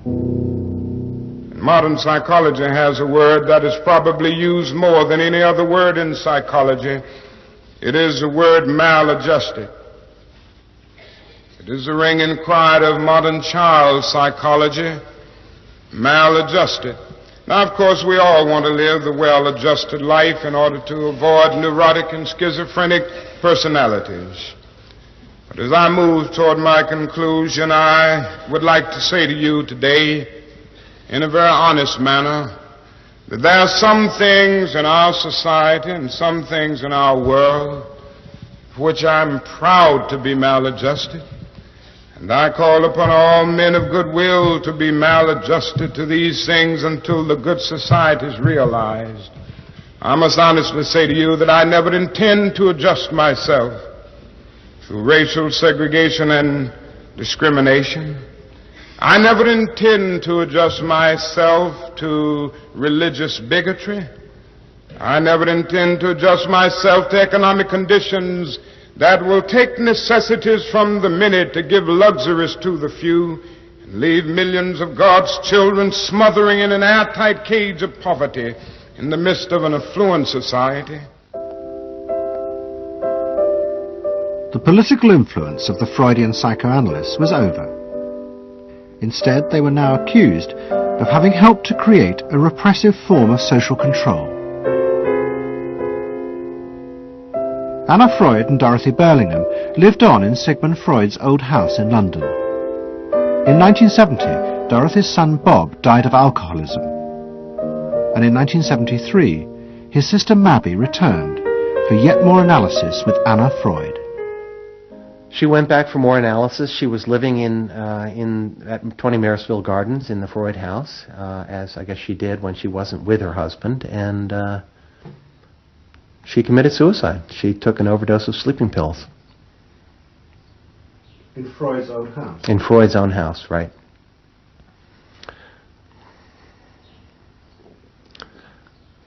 So, I mean, the obvious, there are a lot of implications that one can draw from that, and I just think she happened to reach the end of the rope there. Although it would seem to be a very pointed act. Obviously, suicide is a very politicized act, and to do it in Sigmund Freud's own house is certainly different from doing it in Riverdale back in New York.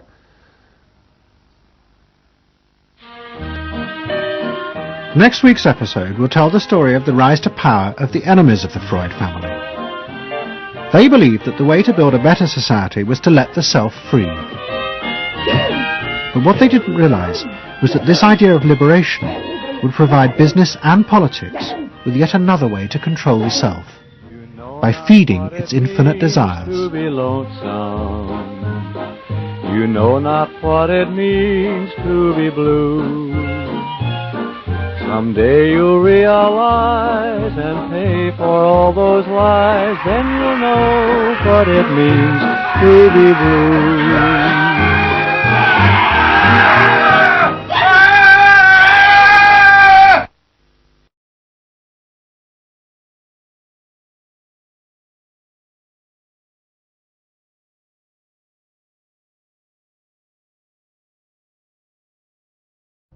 Don't settle for anything less than you can be. Make your life a masterpiece. This is a series about how Sigmund Freud's ideas about the unconscious mind have been used by those in power to control the masses in an age of democracy. Last week's episode showed how Freud's ideas spread throughout America in the 1950s. They were promoted by his daughter Anna and by Freud's nephew Edward Bernays, who invented public relations. He brought Freud's theories into the heart of advertising and marketing. A man like you, I mean, with a car like this. What they both believed was that underneath all human beings was a hidden, irrational self, which needed to be controlled, both for the good of individuals and the stability of society. But the Freuds were about to be toppled from power by opponents who said they were wrong about human nature.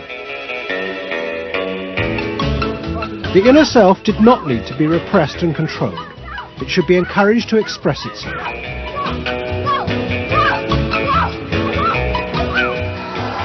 Out of this would come a new type of strong human being and a better society. But what in fact emerged from this revolution was the very opposite. An isolated, vulnerable, and above all greedy self, far more open to manipulation by both business and politics than anything that had gone before. Those in power would now control the self, not by repressing it, but by feeding its infinite desires.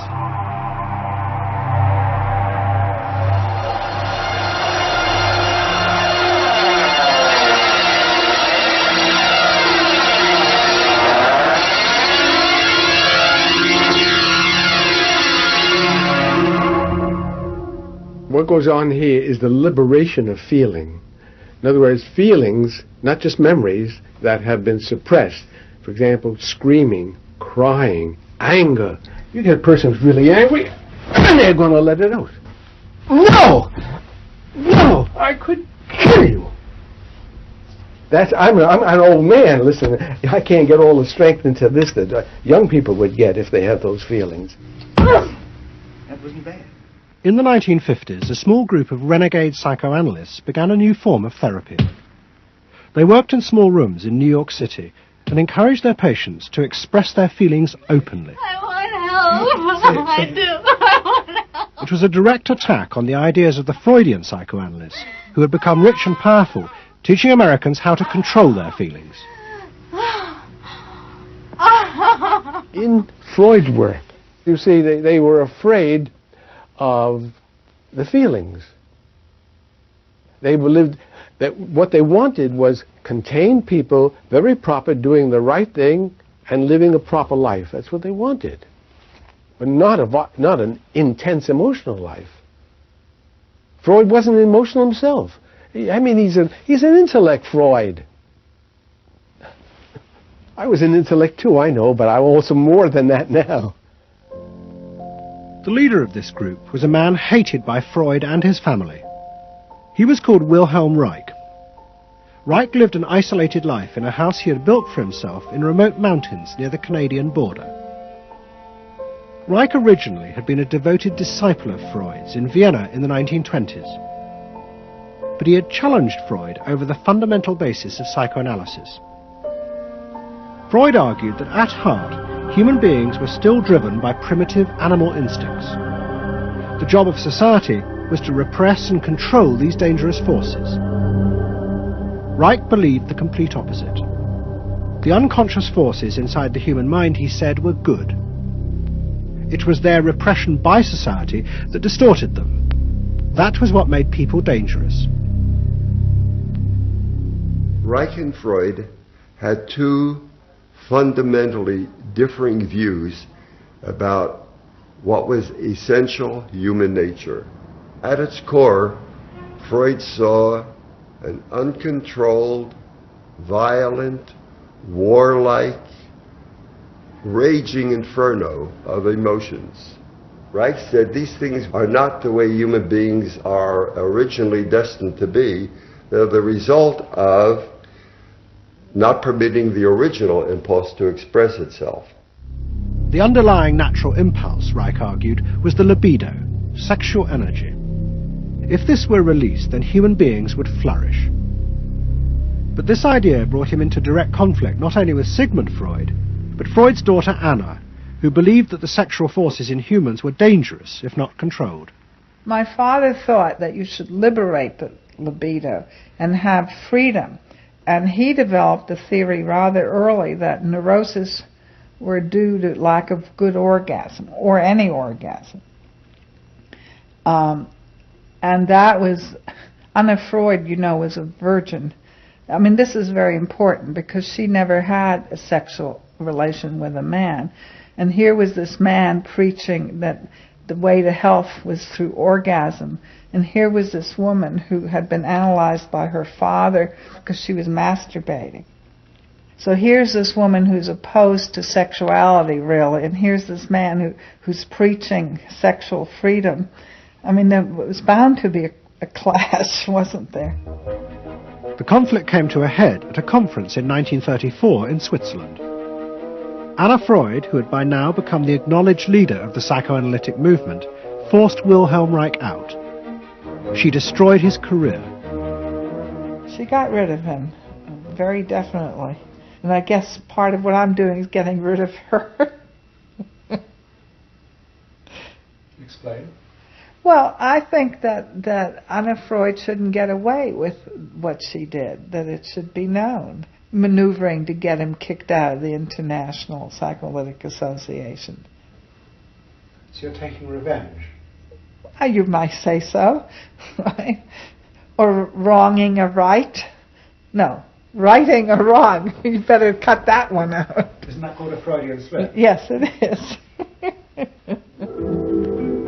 Reich fled to the United States and built his home and a laboratory. His ideas became grandiose to the point of madness. He was convinced that he had discovered the source of libidinal energy. He called it orgone energy, and Reich built a giant gun which he said could capture this energy from the atmosphere and concentrate it onto clouds to produce rain. He also said that the gun could be used to destroy UFOs, which threatened the future of the world. In 1956, Reich was arrested by the federal authorities for selling a device that he said used orgone energy to cure cancer. Reich was treated as a madman. He was imprisoned, and all his books and papers burnt on the order of the court. A year later, Reich died in prison. To the Freudians, it seemed as if their main threat had been removed forever. But they were wrong. What the Freudians didn't realize was that their influence in American society was also about to be challenged, and in a way that would lead not only to their decline, but to the dramatic resurgence of Reich's ideas in America and throughout the capitalist world.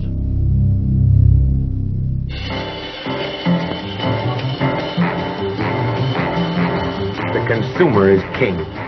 His whim makes or unmakes manufacturers, wholesalers, and retailers. Whoever wins his confidence wins the game. Whoever loses his confidence is lost. By the late 50s, psychoanalysis had become deeply involved in driving consumerism in America. Most advertising companies employed psychoanalysts, and as last week's episode showed, they had created new ways to understand consumers' motives, above all with the focus group, in which consumers free associated their feelings about products.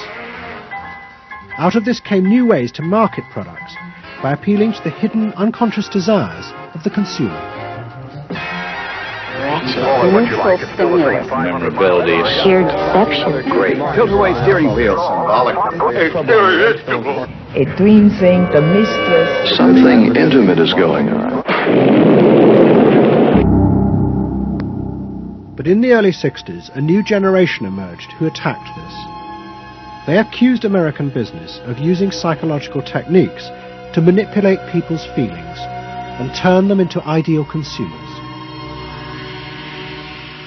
Advertising was manipulation. It was a way to get you to do something that didn't come out of you.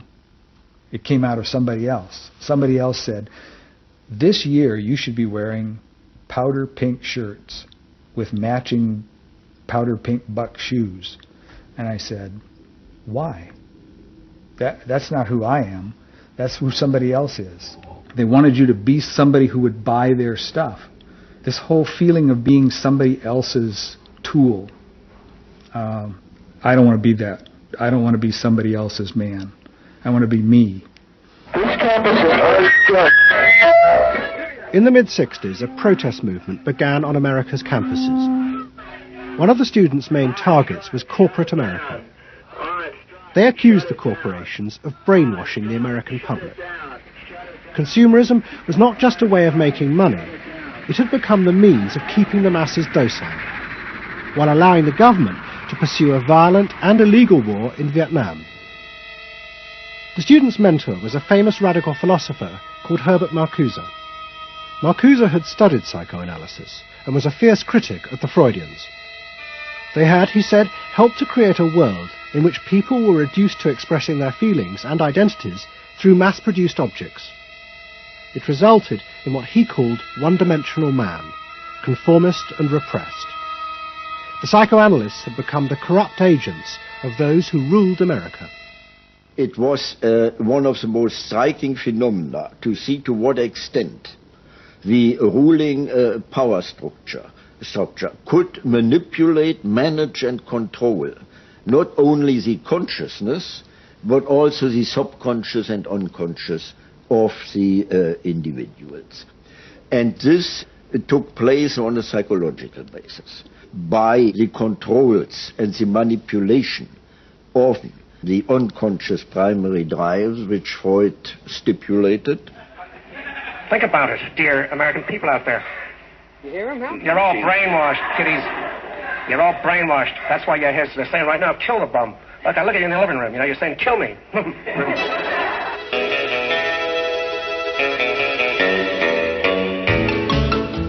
Following the logic of Marcuse's argument, the new student left set out to attack this system of social control. It was summed up in the slogan, "There is a policeman inside all our heads. He must be destroyed." And that policeman was going to be destroyed by overthrowing the state and the corporations that had put him there. One group, the Weathermen, began a series of bomb attacks on companies that they said both controlled people's minds through consumer products and made the weapons being used in Vietnam. There's no way to be committed to nonviolence in the middle of the most violent society that history's ever created. I'm not committed to nonviolence in any way. We want to live a life that isn't based on materialistic values, and yet the whole system of government and the economy of America is based on profit, on personal greed and selfishness. So that in order to be human, in order to love each other and be equal with each other and not place each other in roles, we have to destroy the kind of government that keeps us from asserting our positive values of life. But the American state fought back violently.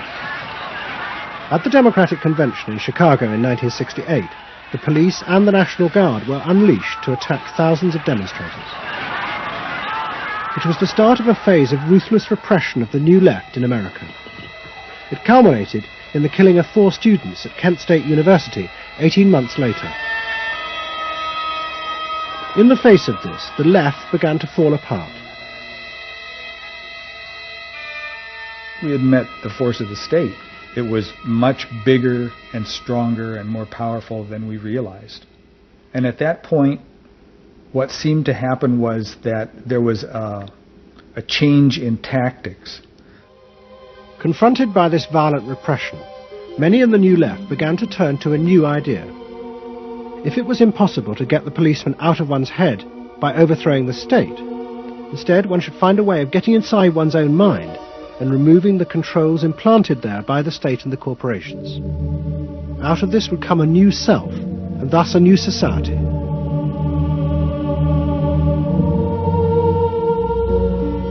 People who had been politically active were persuaded that if they could change themselves and be healthy individuals, and if a movement grew up just aimed at people changing themselves, then at some point all that positive change going on, well, you could say quantity would become quality, and there would be a sort of a spontaneous transformation of society.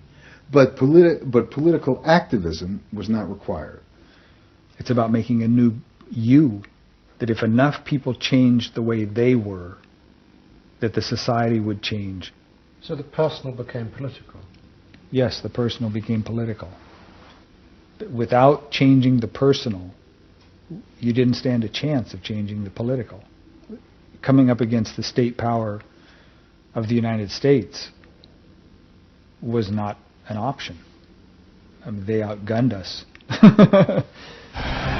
And to produce the new self, they turned to the ideas and techniques of Wilhelm Reich.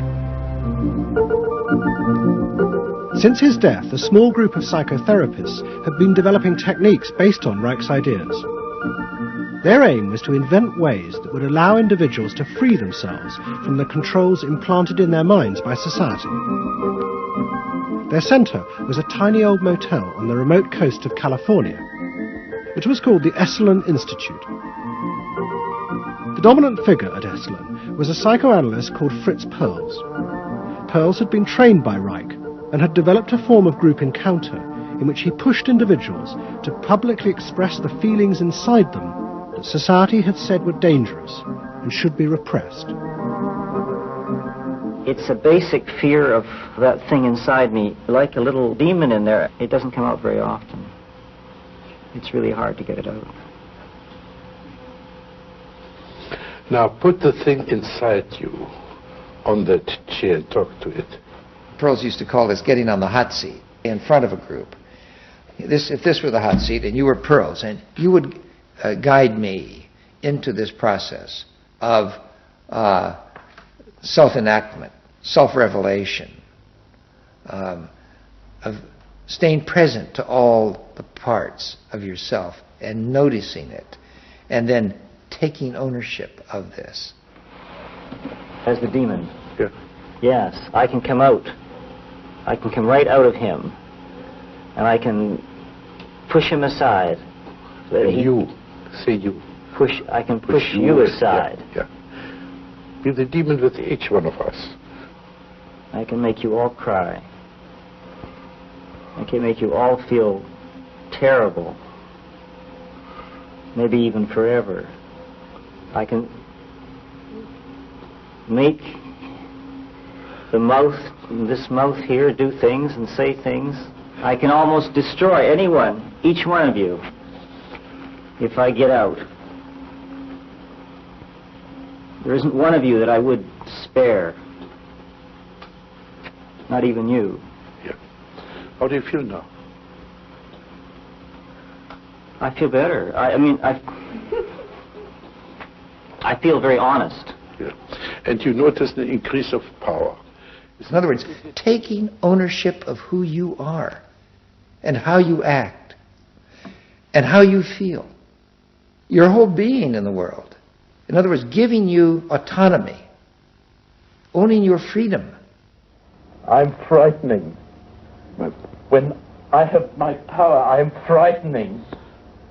Say, I frighten you with my power. I frighten you with my power.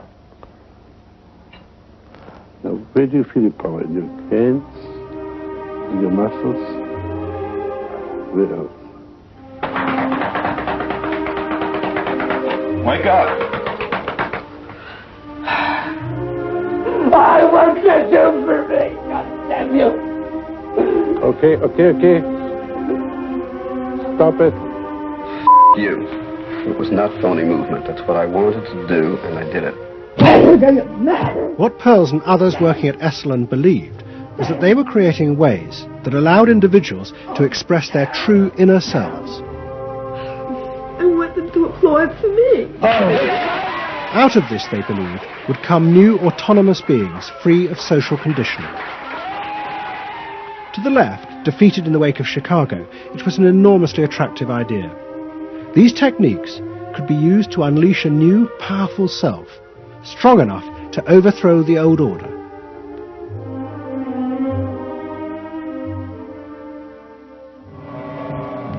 In the late 60s and early 70s, thousands flocked to Esalen. Only a few years before, it had been an obscure fringe institute. Now it became the centre of a national movement for personal transformation, the Human Potential Movement. So it became magnetic. People wanted to join this stream of exploration. Within 7 or 8 years, there were about 200 of these centers in America, looking mainly to Esalen for the leadership. I feel so liberated. Really? It's fantastic. And it took on a big political agenda. You could not separate personal transformation from social transformation. The two go together. As the movement grew, the leaders of Esalen decided to try and use their techniques to solve social problems. They began with racism. They organized an encounter group for white and black radicals. Both groups would be encouraged to express their inner racist feelings which had been instilled in them by society. By doing this, they would transcend those feelings and encounter each other as individuals. I started a series of encounters called Racial Confrontation as Transcendental Experience. We thought that we wanted to get that kind of black-white confrontation so you could really get down to see what was between the two races, not by backing off and trying to be polite, but by going right into the belly of the beast, of this beast of racial prejudice. And these were extremely dramatic. These were the toughest workshops ever convened at Esalen Institute. I'm looking at you, Whitey. You got clothes on. You got shoes on. You're so sure looking at me, huh? You got the goddamn police in the neighborhood. Really? They're not my police. You got a governor. You got a mayor. Oh, really? You got the president. You got ambassadors. You can vote, too. You got debts in Vietnam. That's the benefits of slave labor. You got buildings, skyscrapers that you dominate and control economically and politically. And tell me that it's not yours. It's yours, too. Then the blacks all got together and attacked the whites. And they just let us have it. What they call it was peeping somebody. Peeping somebody means peeping into their secrets, into their phoniness, and so forth. Like the white liberal. Oh, they really got onto the white liberal, you know. So don't give me no shit about I'm free. You're a goddamn liar, you white pink son of a bitch, you. Yeah, I want to know what you came down here for. You want a black buck, huh? Yeah. You looking for a stud? Huh? Well, what did you come here for? You're sitting there with your legs all gap wide open showing your drawers. Now what did you come here for? The black-white encounter groups were a disaster. The black radicals saw it as an insidious attempt to destroy their power. By trying to turn them into liberated individuals, Esalen was removing the one thing that gave them power and confidence in their struggle against racism, their collective identity as blacks. For my reason. For your reason. Now dig this. Your reason for being here is different from my reason. So the human potential movement turned to another social group who they believed would benefit from personal transformation. Nuns. And this time they were more successful. The Convent of the Immaculate Heart in Los Angeles was one of the largest seminaries in America. A group of radical psychotherapists approached the convent.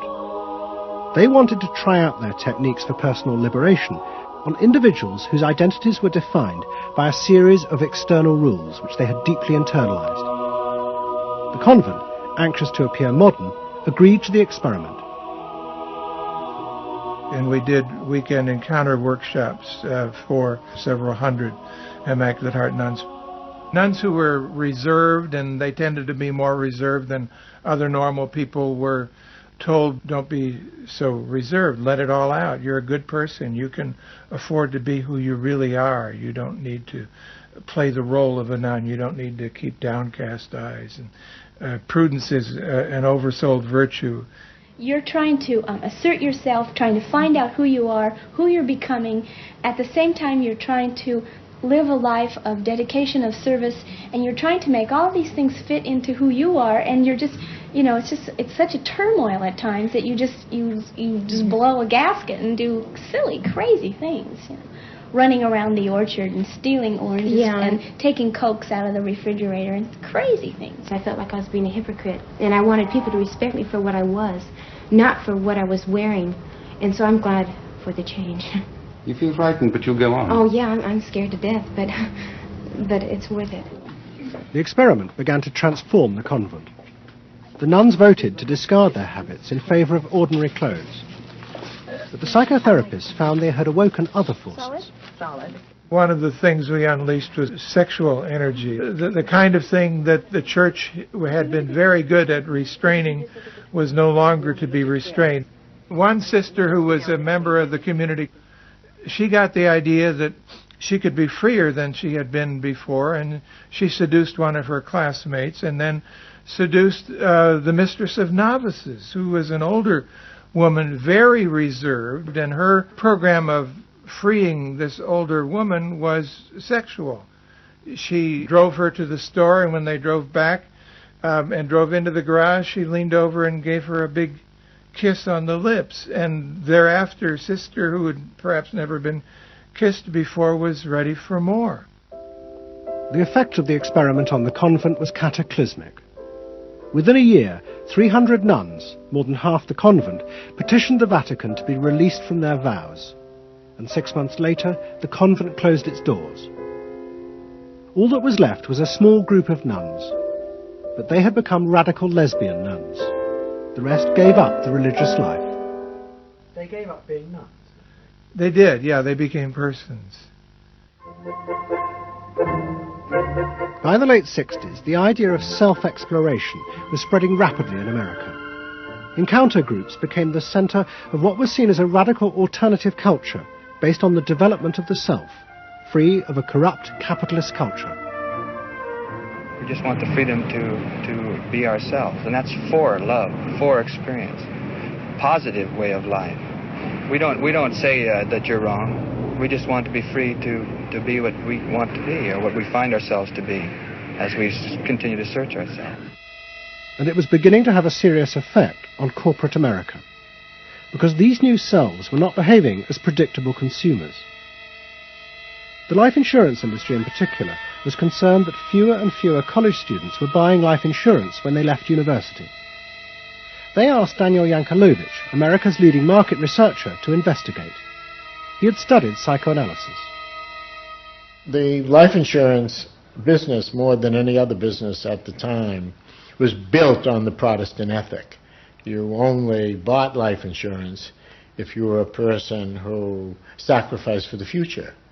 If you lived in the present, you had no need for life insurance. So they had some sense that maybe the sort of core values of the Protestant ethic were being challenged by some of these new values that were beginning to appear.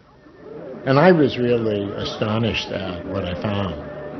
The conventional interpretation, the dominant interpretation, was that it had to do with political radicalism. But, you know, it was clear to us that that was a mask, a cover. The core of it had to do with self-expressiveness. That this preoccupation with the self and the inner self, that was what was so important to people. The ability to be self-expressive. Wow, what a feeling! 300 miles to go. What out of sight. Yankelovich began to track the growth and behavior of these new expressive selves. What he told the corporations was that these new beings were consumers, but they no longer wanted anything that would place them within the narrow strata of American society. Instead, what they wanted were products that would express their individuality, their difference in a conformist world, the very things that US corporations did not make. Products have always had an emotional meaning. What was new was individuality. The idea that this product expresses me, and whether it was a small European car, the particular music system, relaxation, your presentation of self, your clothing. For immediate energy from our muscles and relaxation. These become ways in which people can expend their money in order to say to the world who they are. But the manufacturers, they had no idea of what was going on, really, with consumers and in the market at large. Major advertising companies set up what they called operating groups to try and work out how to appeal to these new individuals. The head of one agency sent a memo to all staff. We must conform, he told them, to the new nonconformists. We must listen to the music of Bobby Dylan and go to the theatre more. But the problem was, few of the self-expressive individuals would take part in focus groups. The advertisers were left to their own devices. There's a new cereal that tastes so right. Makes you dance, it's a way out of sight. It's tasty little squares of malted wheat. It's crispy and it's crunchy and it tastes so neat. Faster though. That's what I'm saying. Use a folk rock with more rock than folk. And there was an even more serious problem. To make products for people who wanted to express themselves would mean creating variety. But the systems of mass production that had been developed in America were only profitable if they made large numbers of the same objects. This had fitted perfectly with the limited range of desires of a conformist society. The expressive self threatened this whole system of manufacture. And the threat was about to grow rapidly. Go! Because an entrepreneur had invented a way of mass-producing this new independent self.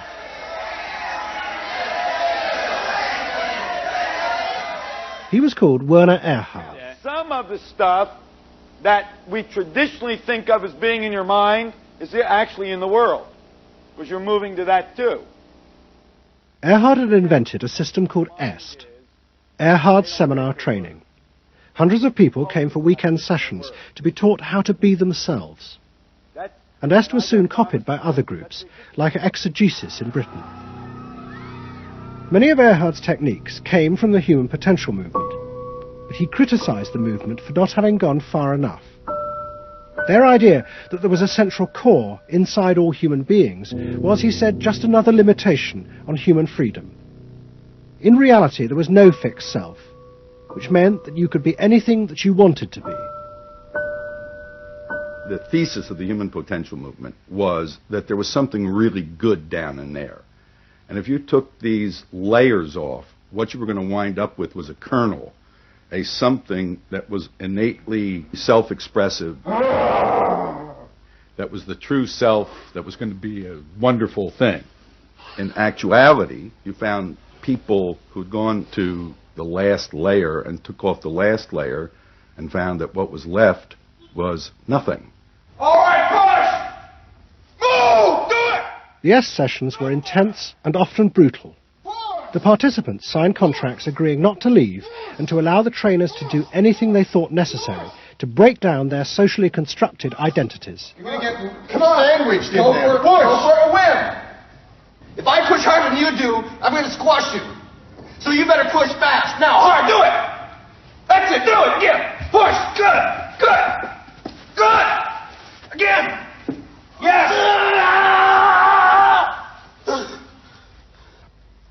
The real point to the S training was to go down through layer after layer after layer after layer until you got to the last layer and peeled it off, where the recognition was that it's really all meaningless and empty.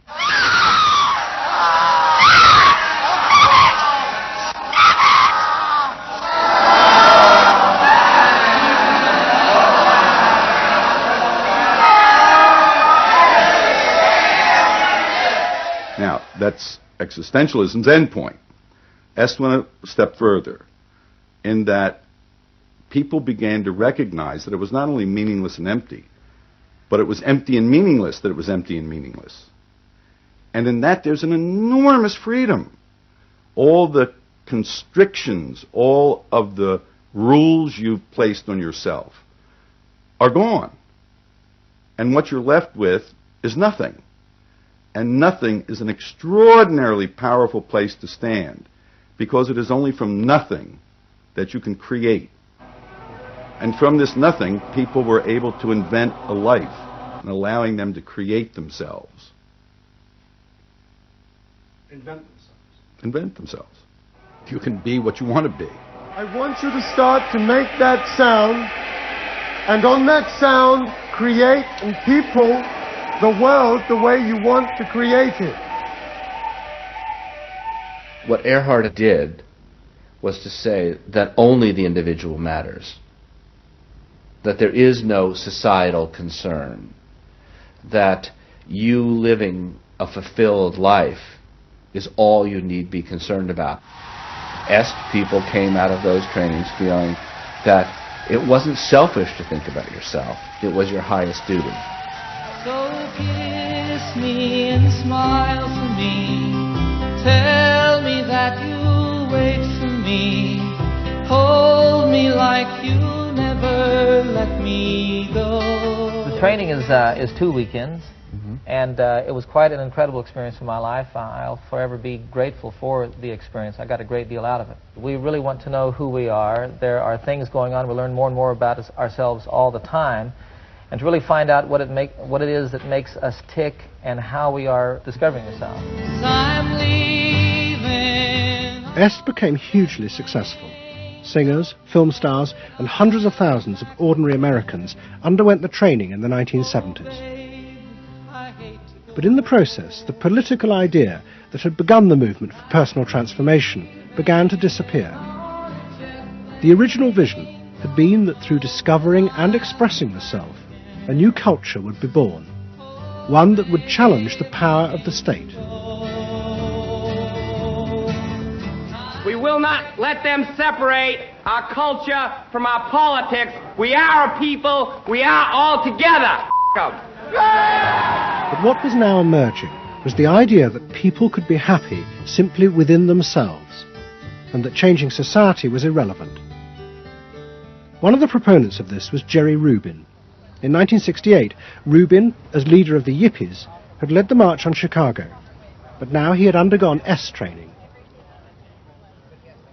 I was willing to die, and I had a martyr complex in a sense. I think we all did. And I've given up that ideal of sacrifice.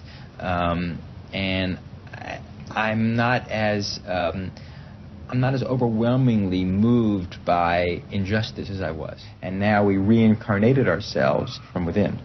Basically, the politics were lost and totally replaced by this lifestyle, and then the desire to become deeper and deeper into the self. By now, a grandiose sense of the self.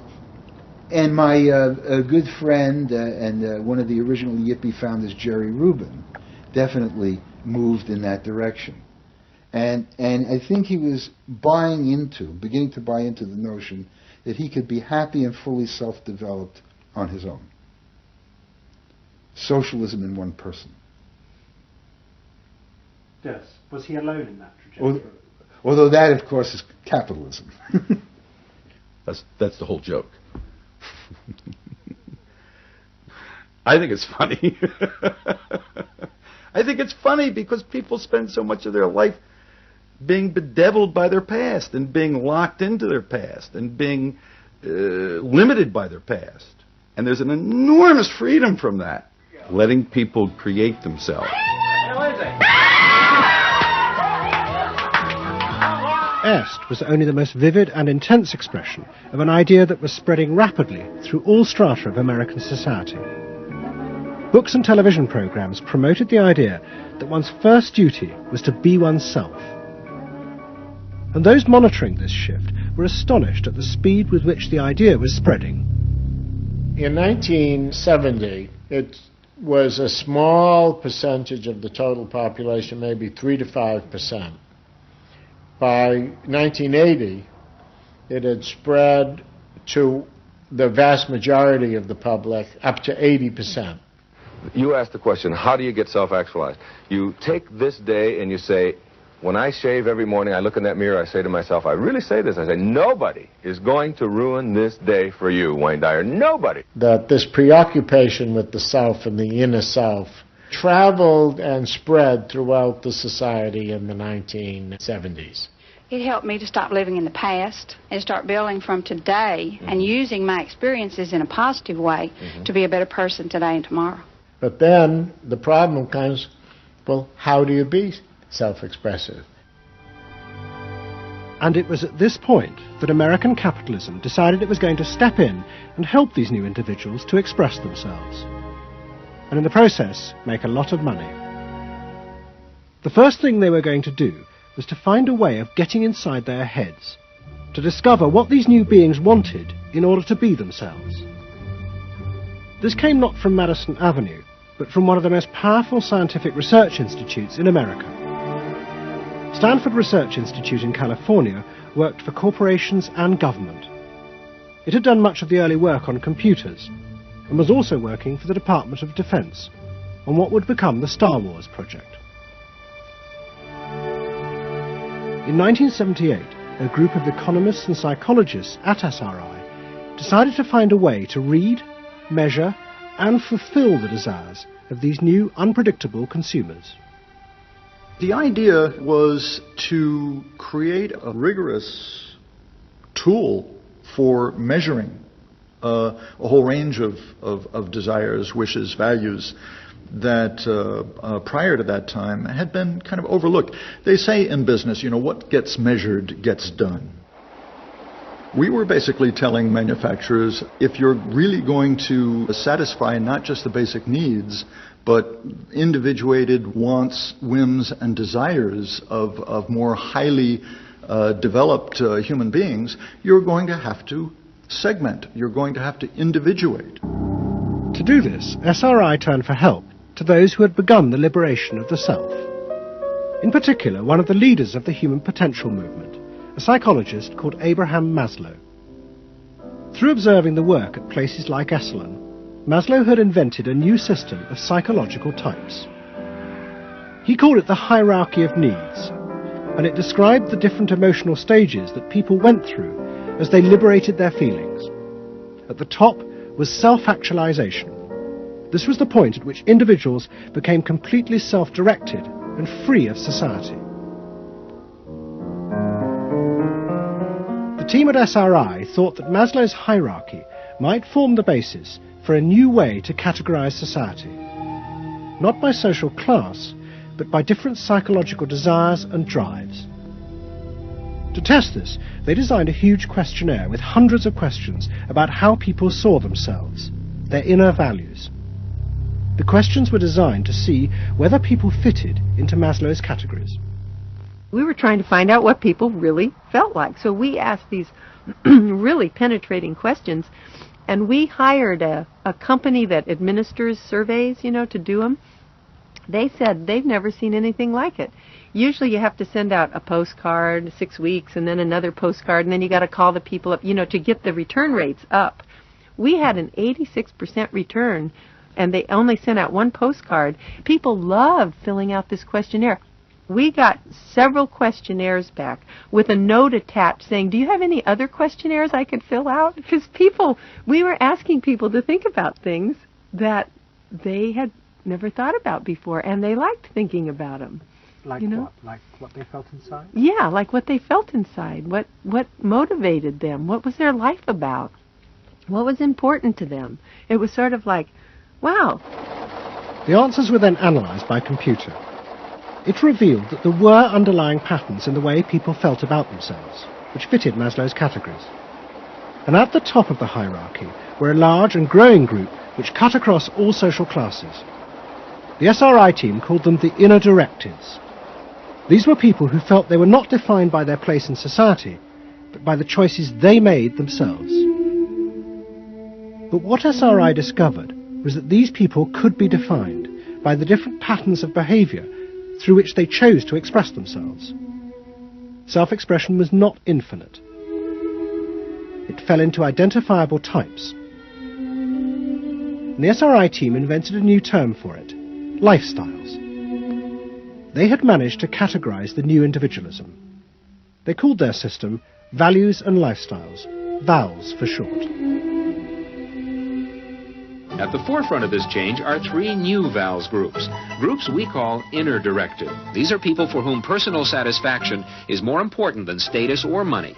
They tend to be self-expressive, complex, and individualistic.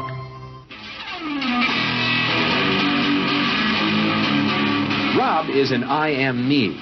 I am me's are searching for new values, breaking away from traditions and inventing their own standards. Rob even invented his own name, Rob Noxious. Jody is an experiential. This is a group seeking inner growth through direct experience. Experientials aren't in one place much. This is the try-anything-once crowd, and all that activity takes goods and services. Their hobbies are hands-on, and their possessions are simple, but not always simply priced. I'm a bookseller. I sell books. I'm a businessman. That doesn't necessarily mean that I believe in capitalism. It just happens to be what I'm doing now. SRI created a simplified questionnaire with just 30 key questions. Anyone who answered them could be immediately fitted into a dozen or so of these new groups. It allowed businesses to identify which groups were buying their products, and from that, how the goods could be marketed, so they became powerful emblems of those groups' inner values and lifestyles. It was the beginning of lifestyle marketing. So it allowed people not just to look at people as demographics, group of age and income and whatever, but to really understand the underlying motivations. I mean, most of marketing was looking at people's actions and trying to figure out what to do. But what we were doing is we were trying to look more into people's underlying values so that we could predict what is their lifestyle, what kind of house do they live in, what kind of car do they drive. So the corporations were then able to sell things to them by understanding them, by having labels, by knowing what these people look like, where they live, what their lifestyles are. If a new product expressed a particular group's values, it would be bought by them. This is what made the values and lifestyle system so powerful: its ability to predict what new products self-actualizers would choose. And this power was about to be demonstrated dramatically. VALS would show it could predict not just the products they would buy, but the politicians they were going to choose to elect. Ladies and gentlemen, the next President of the United States of America, Ronald Reagan! In 1980, Ronald Reagan ran for president. He and his advisors were convinced they could win on a program of a new individualism. It It would be an attack on 50 years of government interference in people's lives. I wrote a speech about let the people make the basic decisions, get judges out of the way, get bureaucrats out of the way, get centralized government out of the way. I gave Reagan a choice of several titles for the speech, and the one he picked was let the people rule. Let the people regain rule, regain control over their own destiny away from a remote elite in Washington. I would like to think that the kind of leadership that I would exercise in Washington is not the kind of leadership that I would pretend that I can solve all the problems I've been discussing here, but that together you and I can. I would like to take the lead in taking government off the backs of the American people and turning you loose to do what I know you can do. It was radical. Moderate Republicans thought it was suicide. Jimmy Carter called it ridiculous. The press was extremely negative. But the odd thing is that it polled very well in New Hampshire, which was the first primary state, the state that we had to win. What was odd was that there seemed to be a strange mosaic of support for Reagan's policies. The traditional pollsters could see no coherent pattern across class, age, or gender. But those who had designed the values and lifestyle system believed that they knew why.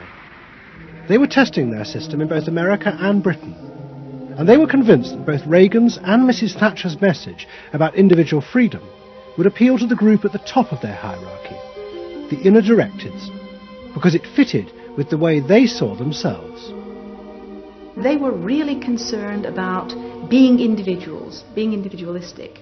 And so in the early stages, when we were looking at the messages that both Thatcher and then Reagan were putting across, we said they are using words that will really appeal to a lot of the younger people, and particularly to the people who are moving towards self-actualization. We call them the inner-directed people. A lot of our colleagues said, that's absolutely ridiculous, because inner-directeds are very socially aware, very socially concerned. They'll never vote Conservative, or they'll never vote for the Republicans. But we said, if Thatcher and Reagan continue to appeal to them in this way, they really will. And I vision leadership in taking government off your backs and turning you loose to do what you can do so well. Thank you very much. The idea that the new self-actualizing individuals would choose a politician from the right, not the left, seemed extraordinary.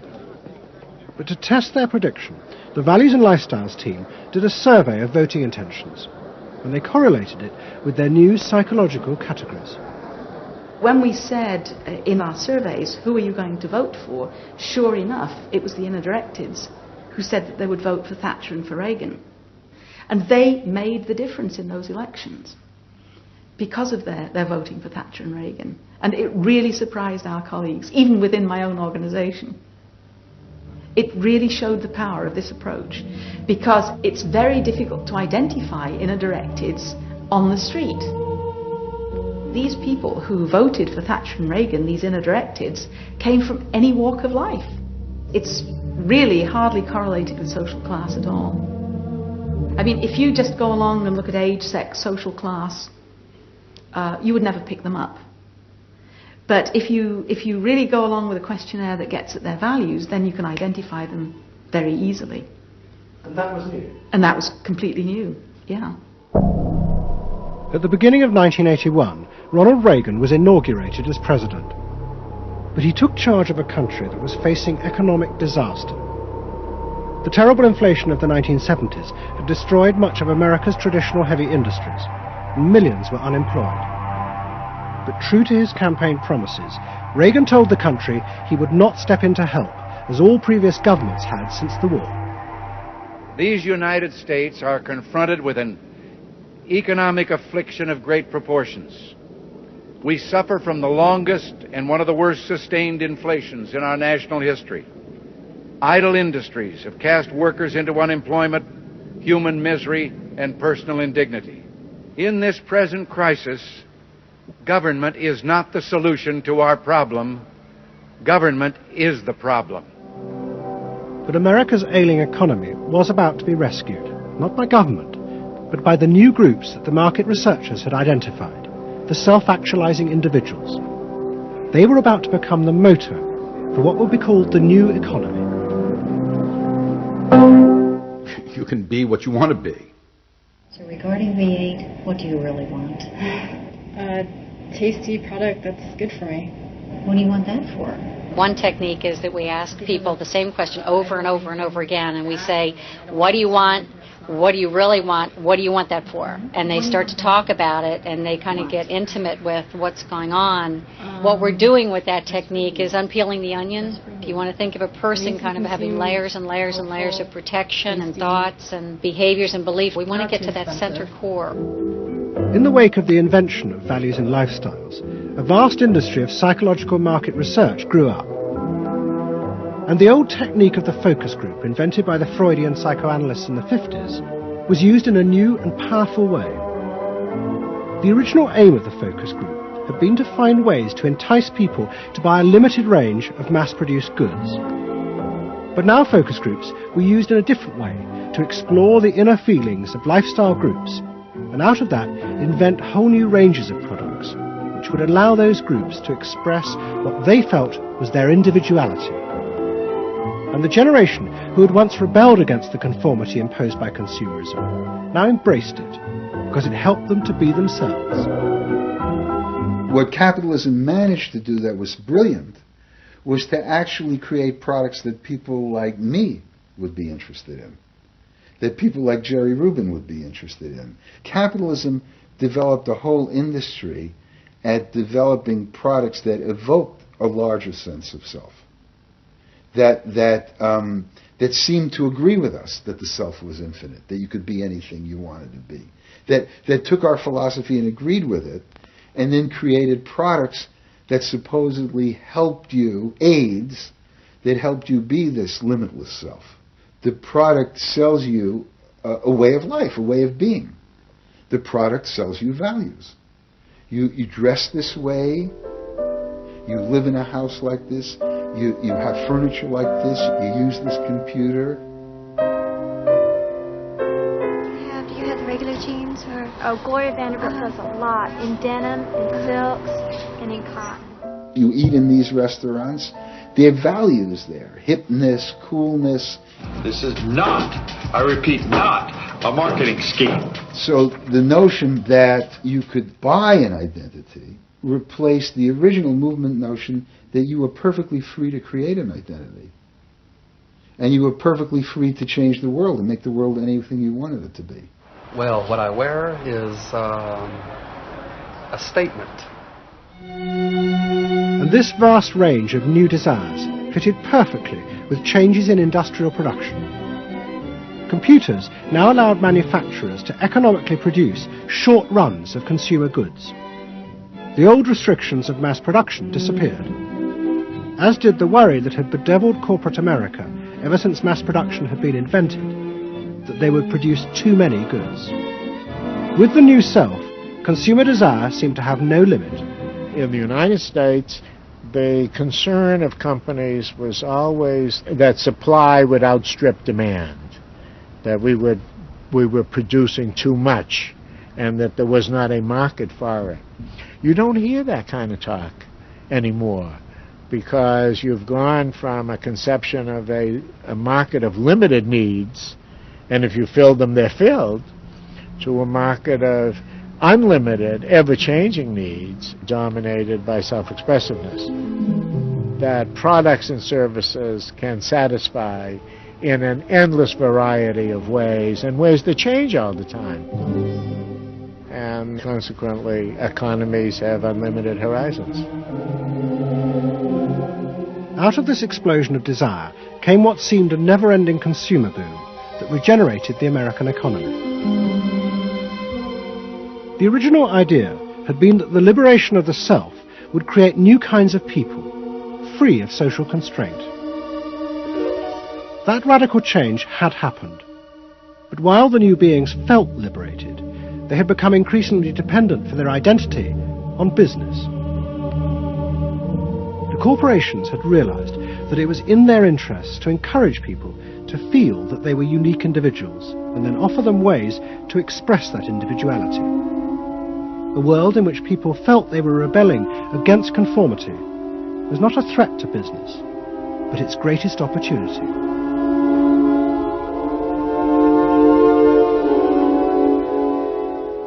It was, in a sense, the triumph of the self. It was the triumph of a certain self-indulgence, a view that everything in the world and all moral judgment was appropriately viewed through the lens of personal satisfaction.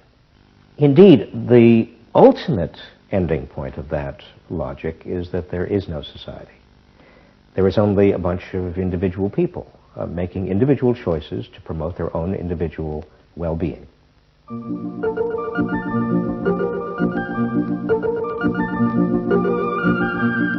Next week's episode tells the story of how politicians on the left, in both Britain and America, turned to the techniques developed by business in order to regain power. But what they didn't realize is that what had worked for business would undermine the very basis of their political beliefs. They would find themselves trapped by the greedy desires of the new self.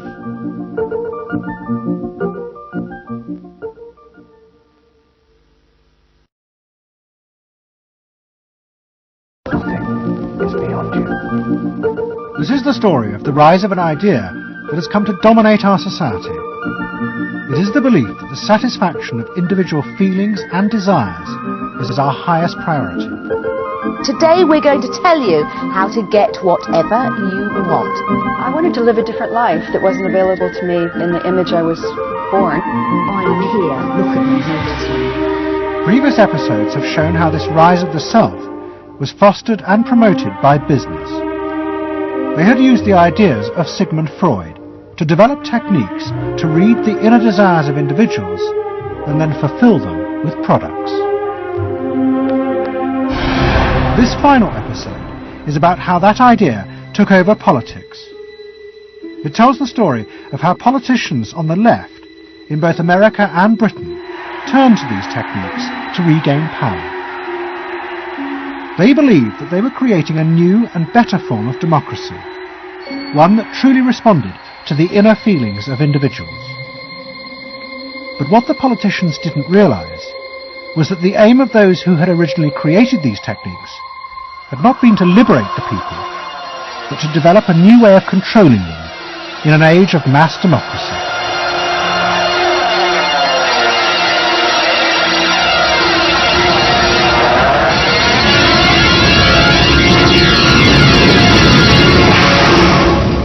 The roots of the story lie way back in the America of the 1920s with one man. He was called Edward Bernays, the nephew of Sigmund Freud. Bernays had been one of the inventors of the profession of public relations, and he was fascinated by his uncle's theory that human behavior was driven by unconscious sexual and aggressive drives. Many of Bernays' clients were large American corporations, and he was the first person to show them how they could sell many more products if they linked them through images and symbols to those unconscious desires that Freud had identified. The strategy he offered them was that people could now look at the goods that were emerging within this society and not merely view those goods as things that they needed in order to deal with some specific material want, but also as goods which would stroke and respond to deep emotional yearnings. You know, how this bar of soap or this bag of flour will make you a happier, more successful, more sexually appealing, less fearful person. Somebody to be admired rather than reviled. The powerful people in that world are those people who are capable of reading the public mind and giving the public what it wants in those terms. And Bernays was at the heart of it. Bernays was the guy who was the foremost articulator of the theories which were driving this new system. By the 1980s, Bernays' ideas had come of age. A vast industry had grown up in America, devoted to reading the inner desires of consumers. At its heart was the technique of the focus group. Previous episodes have shown how the focus group was invented by psychoanalysts employed by US corporations. The aim was to allow consumers to express their inner feelings and needs, just as patients did in psychoanalysis. The information was then used to promote and design new products that would fulfill those desires. And Edward Bernays, who was now nearly 100 years old, was celebrated as the founding father of this marketing world. Hi, Doctor. Good to see you. Come on up over here. There you go. Doctor, tell me again what the doctor is. What are we dealing with? Well, You're the father of what public we're relations. dealing with really is the concept that people will believe me more if you call me doctor. Oh, I see.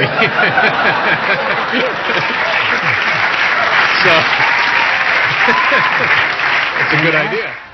And Bernays' ideas and techniques were also about to conquer Britain in the 1980s. Unlike America, the ruling elites in Britain had always distrusted the idea of pandering to the masses. It was epitomised by the patrician elite who ran the BBC. Even as late as the 60s, popular programmes were referred to as ground bait. Their real job was to lure the viewers into watching the more serious programmes the elite knew was good for them. And market research reflected this attitude.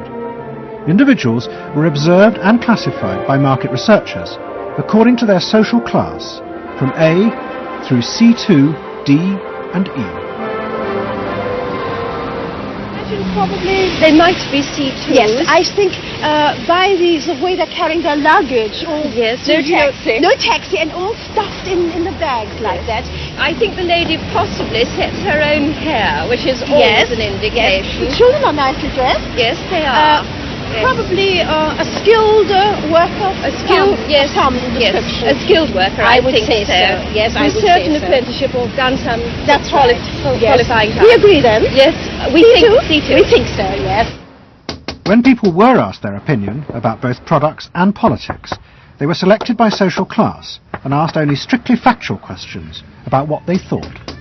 Leaving your own party sympathies on one side, who do you think will win this forthcoming election? Labour. And tell me which you prefer. Which party do you think you'll be voting for? This time, Liberals. You'll be voting for the Liberals. And who do you think will be second? Conservative. This one. Thank you. The idea that one might ask people what they themselves felt and desired, and then give it to them, was seen as alien to the ruling elites, which would challenge their belief that they knew what was best for the public. There's evidence in other countries, in the United States for example, where pollsters have been used before elections to interpret the mood of the public, and then you give people more what they want to have and less what they ought to have. But again, this could be alleged to be more democratic, I don't know. It's very dangerous ground, I think, though, when polls are used in that way. But then, in the economic crisis of the mid-70s, British industry was forced to begin to pay attention to the inner feelings of consumers. As the recession deepened, consumer spending fell dramatically, and the advertisers insisted that the only way for companies to survive was to make their advertising more effective. And to do this, they would have to delve into people's underlying psychological motives for purchasing. The advertising industry started to bring in Americans to run focus groups with British housewives. Everyone is a unique person, and even though you're a group of 10 today, we don't want a group opinion. And we want to know your ideas and your thoughts, no matter how crazy it might be. Please let your imagination run wild, because that's how very crazy things like instant coffee got born. Now, can we get somebody, this lady, to be a kitchen sink?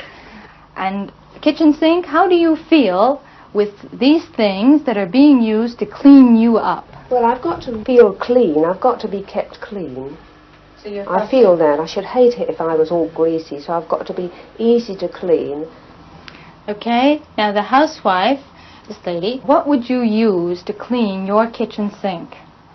A scouring powder. Of course, a cloth to apply the things on, and plenty of water. Now, how do you feel as you're doing this chore? Feel satisfied? Well satisfied when I have done it, yes. I'm doing my duty. I feel it's a job well done. The consumers were encouraged to play at being products, from household cleaners to car seat belts. The aim was not to talk rationally, but to act out and reveal their inner emotional relationship to products. Which firmly and unmistakably underlines. And then a politician emerged who also believed that people should be allowed to express themselves. Instead of being controlled by the state, the individual should become the central focus of society. Some socialists seem to believe that people should be numbers in a state computer. We believe they should be individuals. We're all unequal. No one, thank heavens, is quite like anyone else, however much the socialists may pretend otherwise. And we believe that everyone has the right to be unequal, but to us, every human being is equally important. A man's right to work as he will, to spend what he earns, to own property, to have the state as servant and not as master, they are the essence of a free economy, and on that freedom all our other freedoms depend. Mrs. Thatcher's vision was of a society in which the wants and desires of millions of individuals would be satisfied through the free market. This, she believed, would be the engine to regenerate Britain. And with her ascent to power, the advertising and marketing industries flourished. Their task was to find out what the British people really wanted and then sell it to them. In this new climate, the focus group flourished. And those who ran them borrowed from the techniques of psychotherapy to delve ever deeper into people's feelings about products. We're trying to understand how people feel about brands, how they relate to brands. That is to say, what the brand's personality is as far as consumers are concerned. And there are a number of techniques which are very, very helpful for getting to that understanding. The consumer is given crayons to doodle, to express their feelings, to go inside their own head, pull out their feelings and somehow get them onto paper. And these are ordinary drinkers expressing their feelings about drinking Guinness. Here you see a rich, very female aspect of Guinness. So if you were describing a woman who somehow to you had that character, what sort of person is it? Paula Yates, who used to lay in bed, surrounded with magazines and chocolates like a 50s starlet. Out of this research, the marketeers began to detect a new individualism. In particular, among those who had voted Conservative for the first time in 1979. They no longer wanted to be seen as part of social classes, but to express themselves. And crucial to this were the products they chose to buy. We identified that there was this trend towards what might be called individualism, where people wanted to still be part of a crowd, but to express themselves as individuals within it, to have their own personalities, to be, I suppose, their own men. I didn't want to be the same as everybody else. I wanted it to be a little bit different, a little bit individual.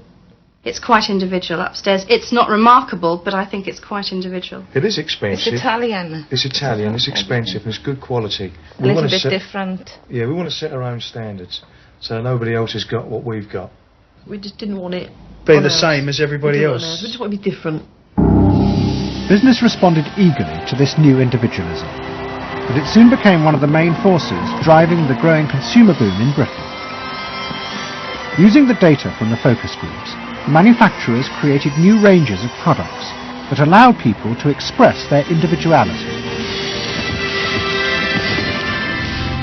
Business also recategorized people. They were no longer divided by social class, but by their inner psychological needs. If the primary need is security and belonging, we call the groups mainstreamers. If it's status and the esteem of others, then it's aspirers. If it's control, it's succeeders. And if it's self-esteem, it's reformers. And this new marketing culture began to take over the institutions previously dominated by a patrician elite, in particular the world of journalism. The assault was led by the profession of public relations. In the past, PR had been seen as seedy and corrupt, but now it became a glamorous business, promoting products and celebrities. And one of the rising stars was another member of the Freud family, Matthew Freud, the son of the Liberal MP Clement. What Freud and other PRs realised was that they could use their celebrities as levers to infiltrate advertising into the editorial content of newspapers. The newspapers were offered exclusive interviews with celebrities, but only if they also agreed to mention products made by Freud's corporate clients, in terms dictated by the company. What happened with Freud's was that you effectively got some kind of product placement, or even product, the manufacturers of the product got some degree of control over how their products would appear in print. So if, for example, you did want to write about Caprice's passion for stuffed crust pizza, you would sign a contract which guaranteed that you would mention the firm Pizza Hut in at least twice in certain positions in the introductory paragraph of the article, that you would agree to run the Pizza Hut logo at such and such a size in such and such a place, and of course that you would agree to run the enclosed pictures of Caprice eating her stuffed crust pizza. There was no choice about how you would run this article in the press. You were effectively told how to run the article in the press. By Freud's? By Freud's. It's a rise of the corporate culture and the rise of business. To traditional journalists, this infiltration of advertising into the editorial pages was a corruption of their profession. But to Mrs. Thatcher's allies, like Rupert Murdoch, who owned The Sun and The Times, it was part of a democratic revolution against an arrogant elite who had too long ignored the feelings of the masses. They hate to see someone communicating with the masses. They feel that newspapers, the written word, is not for the masses. That should be left to television, or perhaps to nobody. I'm very proud of The Sun, and The Sun was not represented tonight in your film. You just took page 3, which everyone seems so fascinated with. What about page 1, page 2, every other page of the paper? It was a typical piece of slanting and elitism by the BBC, who, after all, in order to get viewers for this programme, put on a very sexy episode of Star Trek, which I was watching out in the room there. Oh, I don't think they put it on to get us viewers. I think we just are lucky to follow. They try to carry viewers into these show programmes. You know how it's done. By the late 80s, Mrs. Thatcher and her allies in advertising and the media had brought the desires of the individual to the centre of society. As last week's episode showed, it was the same transformation that President Reagan had brought about in America. Both politicians had encouraged business to take over from government the role of fulfilling the needs of the people. In the process, consumers were encouraged to see the satisfaction of their desires as the overriding priority. To Thatcher and Reagan, this was a new and better form of democracy. But to their opponents in the parties of the left, they had summoned up the most selfish and greedy aspects of human nature. Ronald Reagan and Margaret Thatcher both embraced an economic philosophy that says the unit of judgment was not only the individual, but it was the individual's personal satisfaction, the individual's own unique happiness and well-being. It was, in a sense, the triumph of regarding individuals as purely emotional beings who have needs and wants and desires that need to be satisfied and can be satisfied unconsciously. It goes way back to the early part of the 20th century, to Freud, to notions of the unconscious, the assumptions that we are, in terms of our rational minds, we're little corks bobbing around on this great sea of hopes and fears and desires of which we are only dimly aware. And that the role of a marketer, the role of somebody selling something, including a politician, is to appeal to this great swamp of desire, of unconscious desire. The left believed the opposite, that the way to create a better society was not to treat people as emotional, isolated individuals, but to persuade them to realize that they had common interests with others, to help them rise above their individual feelings and fears. Let me assert my firm belief that the only thing we have to fear is fear itself. Nameless, unreasoning, unjustified terror, which paralyzes needed efforts to convert retreat into advance. This idea had flourished in America in the Depression of the 1930s. President Roosevelt, faced with the chaos caused by the Wall Street crash, encouraged Americans to join together in trades unions, to set up consumer groups, and to pay for a welfare system for those trapped in poverty. His aim was to create a collective awareness which would become a powerful weapon against the unfettered power of capitalism, which had caused the crisis. That idea had driven the Democratic Party for 50 years. But now, Roosevelt's inheritors railed vainly against the effects of the self-interest encouraged by President Reagan. There is despair, Mr. President, in the faces that you don't see. Maybe, Mr. President, if you stopped in at a shelter in Chicago and spoke to the homeless there. Maybe, Mr. President, if you asked a woman who had been denied the help she needed to feed her children because you said you needed the money for a tax break for a millionaire or for a missile we couldn't afford to use. The worst thing Ronald Reagan did was to make the denial of compassion respectable. He said, you've worked hard, you've made your money. You shouldn't have to feel guilty about refusing to throw it away on people who choose to be homeless and who choose not to work. That's what he said. He said it with an elegance and a kind of benign aspect that disguised its harshness. You think we can do anything about it? Well, why not? If we can work together now to look after the lives of the people here, I don't see why we couldn't work together afterwards to clear up the mess and help build a better world in which these things can't possibly happen. The qualities we've learned from comradeship and common suffering are not going to be wasted after this war. It's out of experience like ours that the new world will be built.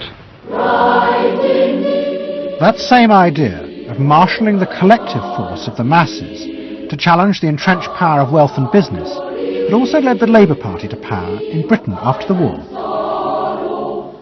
But in the 80s, Labour, like the Democrats in America, lost election after election as millions who had once voted for them switched their allegiance to the Conservatives.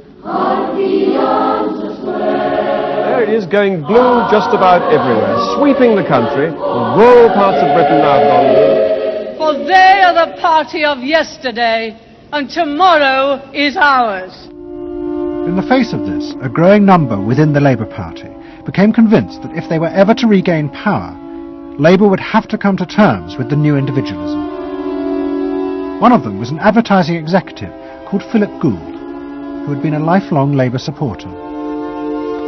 Gould believed that Labour's leadership had become corrupted by the same patrician arrogance that dominated all Britain's institutions. They denigrated and disapproved of the new aspirations of working-class voters. Labour stopped listening to these people.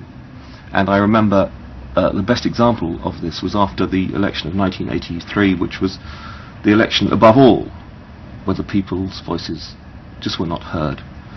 And I had dinner with a leading Labour Party figure who'd been involved in the defeat, heavily involved in the defeat, and his wife said, God, these working class people, they just, we give them education, we give them chances in life, what do? They read the Sun and they just don't vote for us.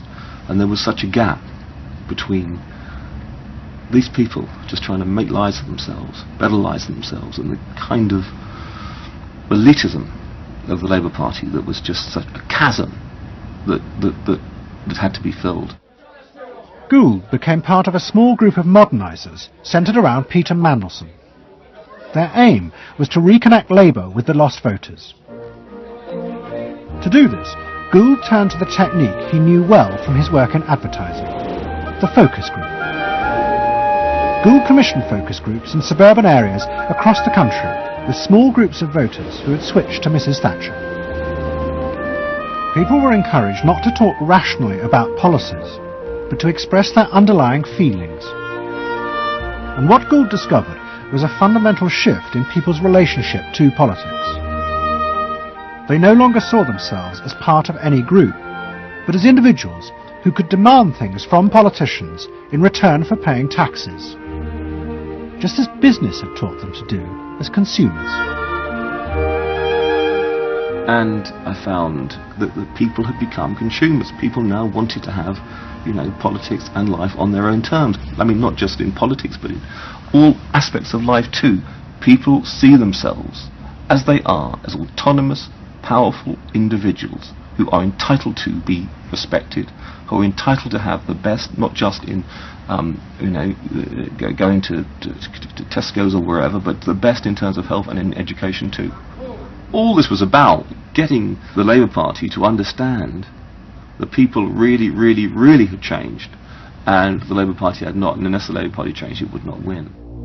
Philip Gould now set out to try and persuade the Labour Party that they would have to make concessions to what he called the new aspirational classes, but he was going to face implacable opposition. In the run-up to the 1992 election, Gould argued that the only way to win was for Labour to promise not to put up taxes. But the Shadow Chancellor, John Smith, angrily refused. Labour would stick to its fundamental policies. They would fight the election with the promise of tax increases to create a fairer society. And as the campaign began, it seemed as if Philip Gould was wrong. The traditional polls consistently showed Labour ahead, despite the Conservative campaign message that a Labour government would put up taxes. Even the Conservatives' oldest allies in the press became convinced that by harping on about tax, the Conservatives were cutting their own throats. So the worry about the Tories must be that they're not at the moment conveying a sense of grip and being in control. And unless they can do better than that, I think they're going to lose. The other thing is that they still say that they are going to go on and on with this one single message of tax. And I think, part of the difficulty this morning was that you had a whole lot of people who've been going to the same press conference for 7 days, had virtually the same message thrust at them, and are kind of getting bored and restless and hitting back on it. I think the media sense a big story coming in the Tories being defeated. And the Labour Party too was convinced it would win and finally return to power. It's now time to meet the men and women who will form the next government. Labour Chancellor of the Exchequer, John Smith. And now, it is time for the next Prime Minister, Neil Kinnock. Those running Labour's campaign believed that by modern presentation they would attract back the voters, yet keep the old policies. But Philip Gould was convinced that Labour were going to lose. Through his focus groups, he knew that the very people who were telling the traditional pollsters they would vote Labour were in reality preparing to vote Conservative out of self-interest. But they were too embarrassed to admit it. And John Major also knew this, because his focus groups were telling him the same thing. What do you make of the poll which puts Labour 5 points ahead? Sir, one to the Daily Mail, sir. Feel out in the streets that matters. It's feeling good on the streets, is it? It is feeling good on the streets, yes. It has been feeling surprisingly good on the streets for some time. Quite surprisingly, quite out of line with opinion polls. Don't ask me to explain it, but the feels all right. Sir? Anyway, go on. No, lads, you must sit down. We're ready to go. John Major's victory in 1992 was a disaster for the Labour Party. The small group of reformers centred around Peter Mandelson and Philip Gould were convinced that the only way for the party to survive was to change its basic policies. But their ideas were rejected by John Smith, who had now become leader. Philip Gould left Britain to go to work for the campaign to elect Bill Clinton president in America. The 1992 election, during it and afterwards, people felt under great strain and really did feel demoralised and dejected. And then to go from this to the Clinton campaign, it was an extraordinary experience, because here suddenly I found articulated many of the ideas that I'd had but not fully myself been able to encapsulate or to articulate. If you want a president who will restore the middle class, reclaim the future for the middle class, and restore the American dream, vote for Bill Clinton in New Hampshire and send a signal to the country that we are coming together. What Gould discovered was that, like the Labour Party, the Democrats had also been doing focus groups with swing voters. The difference was that Bill Clinton had decided to tailor his policies to fit with these voters' desires. Above all, with their ferocious belief that they should only pay tax for things that benefited them, not for the welfare of others. I have no idea what percentage of my tax dollars go to welfare, but even if it's a minuscule percentage, even if it's a quarter of a percent, it's still too much for the people that are receiving these benefits that are basically non-productive. The Clinton team decided that to win, they had to promise tax cuts for these suburban voters. And they also used the focus groups throughout the campaign to check every appearance, speech and policy with them for their approval. What Clinton called the forgotten middle class became central figures in a new type of reactive politics. Candidates for the presidency of the United States had been prepackaged and designed for many, many years. What was new was an attempt to use very sophisticated or pseudo-sophisticated techniques to plumb the public psychology, to find out precisely what the desires of the individuals were, and then to come up with a candidate and a platform and images and words that exactly responded to those deep desires. This was packaging at a new level. This was polling at an extreme. I'm not going to raise taxes on the middle class. And the middle class needs a break. Government is in the way. It's taking more of your money and giving you less in return. In the name of the hard-working Americans who make up our forgotten middle class, I proudly accept your nomination for President of the United States. Stay focused. Talk about things that matter to people. It's the economy, stupid. Okay? But Clinton's campaign team, led by James Carville and George Stephanopoulos, did not believe that they were capitulating to the selfish desires of the middle classes. Tax cuts were the price they had to pay to regain power. But once in power, they would still fulfill traditional democratic policies and help the poor who had been neglected under Reagan, above all with the reform of health care. They would pay for the tax cuts by cutting defence spending and increasing taxes on the very rich. In this way, they believed they were forging a coalition of the new and the old voters, both of whom could be satisfied. Probably for the first time in a generation tomorrow, we're going to win. And that means that more people are going to have better jobs. People are going to pay a little less for health care, get better care. And more kids are going to go to better schools.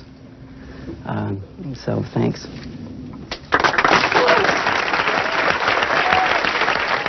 But the Democrats' optimism was to be short-lived. In November 1992, Clinton was triumphantly elected president. But within weeks, his administration discovered that the budget deficit was far greater than they had anticipated. At a meeting in the White House in January 1993, the head of the Federal Reserve told them that the deficit was nearly $300 billion. There was no way they could borrow any more without panicking the markets and causing a crisis. The only way to pay for the proposed tax cuts would be to cut government spending, not just on defence, but on welfare. Clinton was faced with a choice between the old politics and the new, and he chose the old.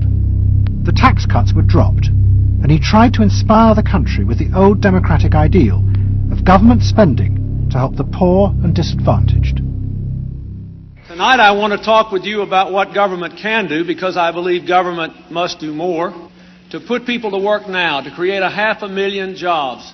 Jobs to rebuild our highways and airports, to renovate housing, to bring new life to rural communities and spread hope and opportunity among our nation's youth. Healthcare reform sounds like a great idea to me. Well, I know, but some of these details sure scare the heck out of me. Like what? Well, like for... At the start of the Clinton administration, many of us, including, I believe, President Clinton himself, reverted back to an older tradition, tried to lift the public, to talk about genuine ideals beyond the individual. And that reform agenda being not only universal health care and child care and dealing with the widening inequalities in our society and homelessness, many things that many citizens, just particularly middle-income citizens, didn't want to deal with. But the suburban voters who had been promised tax cuts were not inspired by Bill Clinton's vision. They felt betrayed and wanted revenge.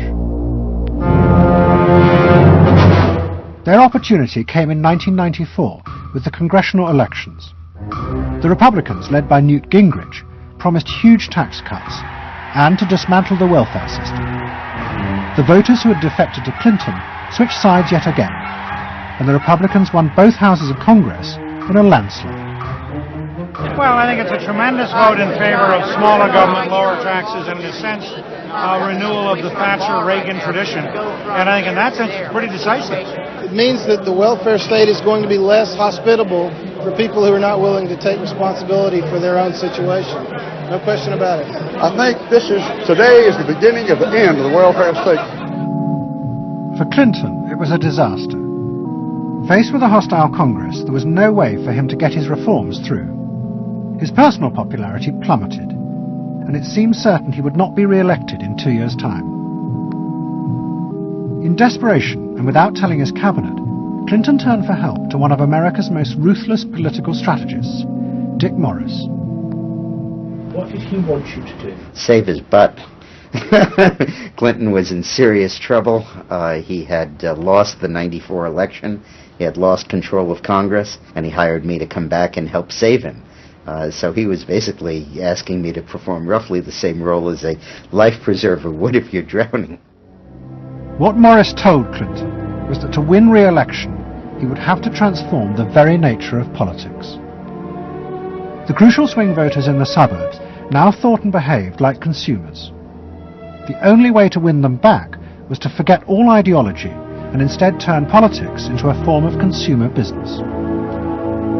Clinton must try to identify their personal desires and whims and then promise to fulfill them. If he followed those consumer rules, they would follow him. I said that I felt the most important thing for him to do was to bring to the political system the same consumer rules philosophy that the business community has.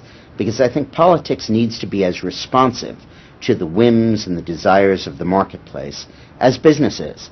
And it needs to be as sensitive to the bottom line, profits or votes, as a business is. I think that all of this involves really a changed view of the voters, so that instead of treating them as targets, you treat them as owners. Instead of treating them as something that you can manipulate, you treat them as something you need to learn from. And instead of feeling that you can stay in one place and you can manipulate the voters, you need to learn what they want and move yourself to accommodate it. To get inside the minds of the swing voters, Morris brought lifestyle marketing into politics for the first time. He went to one of America's most prominent market research firms called Penn & Schern and commissioned what they called a neuropersonality poll. It was a massive survey of hundreds of thousands of voters, but the only political questions it asked were to find out whether someone was a swing voter or not. All the other questions were intimate psychological ones, designed to see whether swing voters fell into identifiable psychological types. Well, we were asking people like, do you think you're the life of the party? Do you think when you see things that you like to have a list and organize them? Do you typically try to plan things ahead, or do you like to be more spontaneous? Where do you like to go? What sports do you like to play? What would you do with your spouse in a romantic weekend?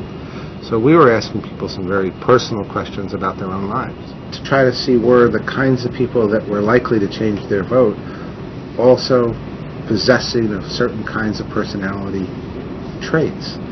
And in fact, they were. The neuropersonality poll allowed the Clinton team to segment swing voters into different lifestyle types. They were given names like pools and patios, or caps and gowns, who were urban intellectuals living in university towns. From this, the team could identify ways in which they could make individuals feel more secure in their chosen lifestyles, just as business had learnt to do with products. Dick Morris called it small-bore politics, tiny details of people's lives and personal anxieties which politics had never even thought about or noticed before, but which now had become the key to winning power. It was an America that focused on day-to-day practical concerns. Should I wear seatbelts? Should I stop smoking?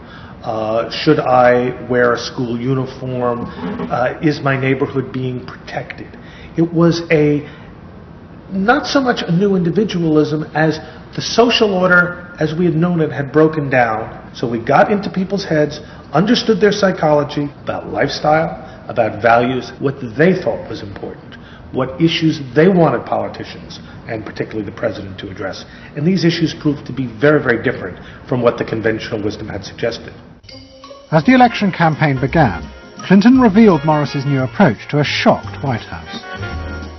All traditional policies were to be dropped. Instead, he would concentrate exclusively on policies that targeted the worries of the swing voters. V-chips would be fitted into televisions to prevent children from watching pornography. And mobile phones would be fitted into school buses to make parents feel more secure. Dick Morris also persuaded the president to spend his leisure time in the same way as particular groups of swing voters. He sent Clinton on a hunting holiday, dressed in exactly the Gore-Tex outfits a group called Big Sky Families liked.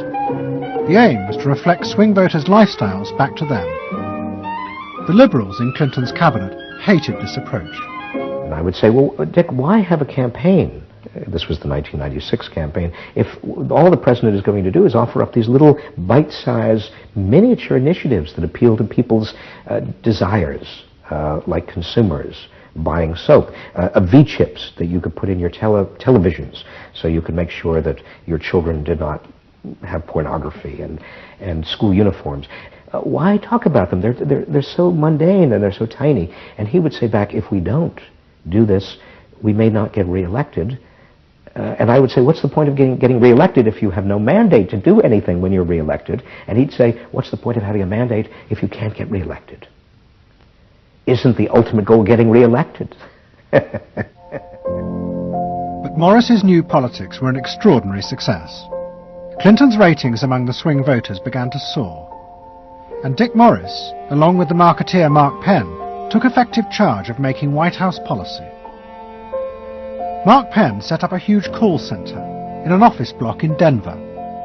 And every night, hundreds of telephone operators called swing voters in suburbs across the country to check with them every detail of policies that Clinton was proposing.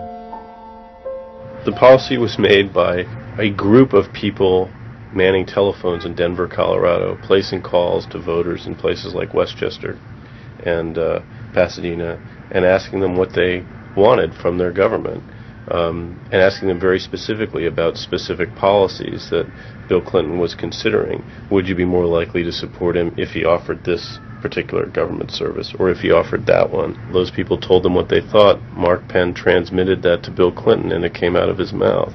So essentially it was suburban voters in the 90s were creating American domestic policy, and some of its foreign policy as well.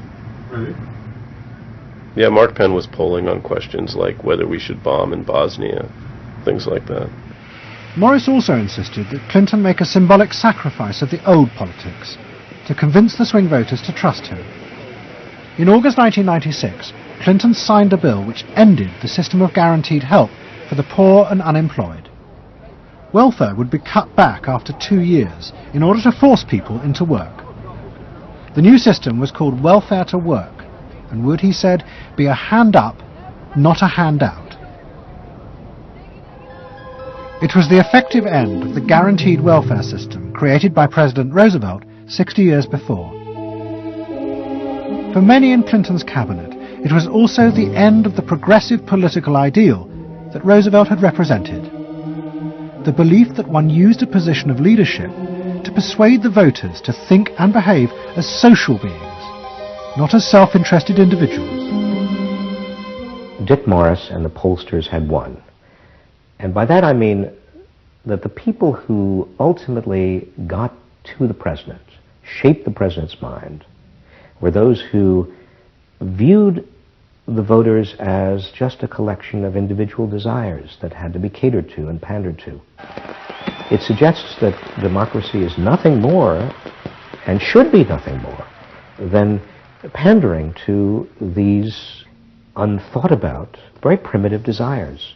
Primitive in the sense that they are not even necessarily conscious, just what people want in terms of satisfying themselves. And the same triumph of the politics of the self was about to happen in Britain too. In 1994, Tony Blair had become the leader of the Labour Party, and the reforming group centred around Peter Mandelson became all-powerful. Almost every night, Philip Gould ran focus groups with swing voters in the suburbs. But this time he was listened to, and the desires and the fears of the new aspirational classes became the central force shaping Labour Party policies. In that period, I was talking to people who used to vote Conservative and were considering voting Labour, and they understood that they are financially pressed and that there are limits to the extent to which taxation can be improved. They think that crime is an issue that matters to them and should be respected. They want welfare to go to people who deserve welfare, not to people who do not. This was seen of by many in the Labour Party as selfish. I never saw that it was selfish. I believe that a dad or a mum doing their best for their family isn't selfish. They're just doing their best for their family, and that's what people do. A crackdown on those who make life hell in their local neighbourhoods through noise or disturbance. Law and order is a Labour issue today. Philosophy of campaigning is, let's concentrate on swing voters, let's focus group them to find out what they want and what will appeal to them, and let's just relentlessly push those themes in the election. Something is happening to you. After promising to put money in your pocket, the Conservatives are quietly taking it away. Philip Gould was crucial because he gave the raw material, if you like, for these politicians to do this kind of politics. In that when he came up with stuff, they'd follow it, pretty much without exception. Blair himself would pore over these sort of 12-page memos and say, well, this is what we must do. We want people to earn more, to consume the good things of life. We want people to pay lower taxes. Gordon Brown says a Labour government would hold the main tax rates unchanged. The Labour government will not increase the basic rate of tax. I want to make it clear that I will not increase tax. In fact, the Labour Party does stand for Middle England. Those that aspire to do better, to get on in life, and be ambitious for themselves and their families will do better with Labour. Groups of 8 people drinking wine and nibbling, Cheerios, what they thought determined effectively everything that the Labour Party did. And although those running the campaign liked to portray the new approach as their invention, it was in fact copied from the Americans, even down to the phrases that the American marketeers had tested on their swing voters. Peter Mandelson and his team were in the United States watching what we did and copied almost verbatim our approach in their 1997 campaign. The benefit system should be about giving people a hand up, not just a handout. Mandelson's not a fool if he's anything. He saw something that worked, so why not do it? And I can remember reading their manifesto and saying to myself, they just took it lock, stock, and barrel. On one hand you're proud, and on another hand, bitch. And as in America, Labour was forced to drop policies that would not directly benefit the swing voters, even if it meant sacrificing its fundamental principles. The commitment to public control of industry, which was enshrined as Clause 4 of the party constitution, was dropped. The aim of Clause 4 had been to use the collective power of the people to challenge the unfettered greed of business. But now, Tony Blair was faced with crucial voters who no longer saw themselves as exploited by the free market. They saw themselves as individual consumers who were fulfilled and given identity by what business delivered them. The new Clause 4 promised not to control the free market, but to let it flourish. Business is more powerful than government. It is quicker, it is more creative. Business is the lifeblood of the country. From this come all the benefits that society needs: employment, investment. I think, frankly, there is only one party getting business right, and that's New Labour. What New Labour did suits people who exert power in society not through the political system, or not through the democratic political system. So it suits big business, and it suits entrenched interest, and it suits the status quo. Those three things, of course, just off the top of my head, being the things that the Labour Party is supposed to be, a counterforce to. What that means is big business get to carry on exerting their power behind the scenes, getting their way, because there's no countervailing pressure. Countervailing pressure isn't going to come from, 8 people sipping wine in Kettering. Here he goes, turning an awful lot of other blue seats red as well.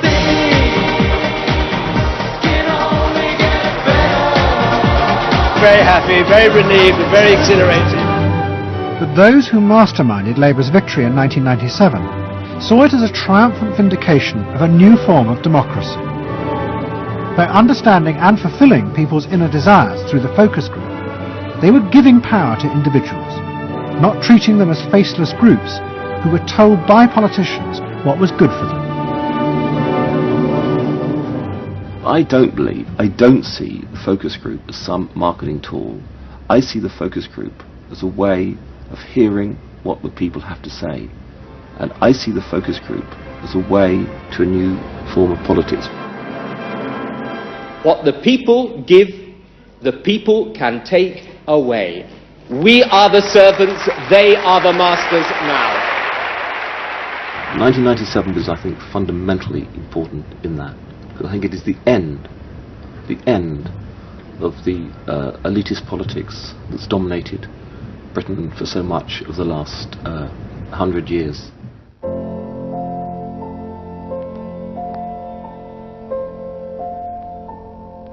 In 1939, Edward Bernays, Sigmund Freud's nephew, created a vision of a future world in which the consumer was king. It was at the World's Fair in New York, and Bernays called it Democracity. It was one of the earliest and most dramatic portrayals of a consumerist democracy, a society in which the needs and desires of individuals were read and fulfilled by business and the free market.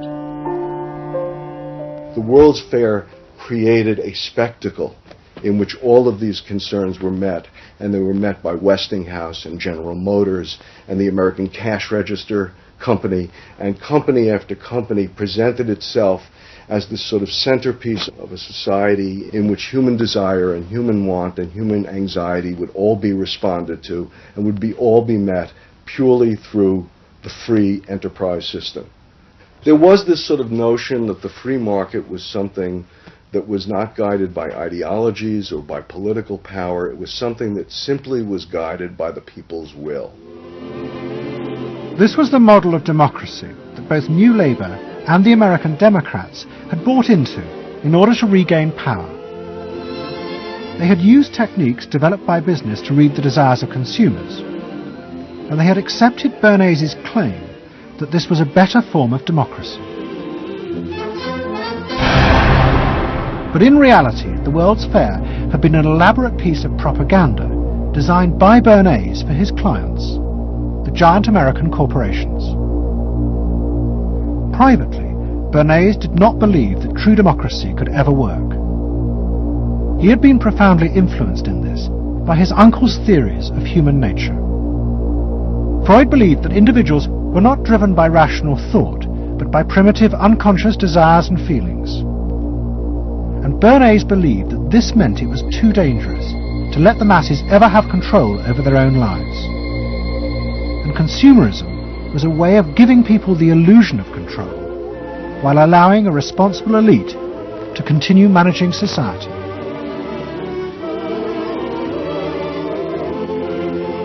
It's not that the people are in charge, but that the people's desires are in charge. The people are not in charge. The people exercise no decision-making power within this environment.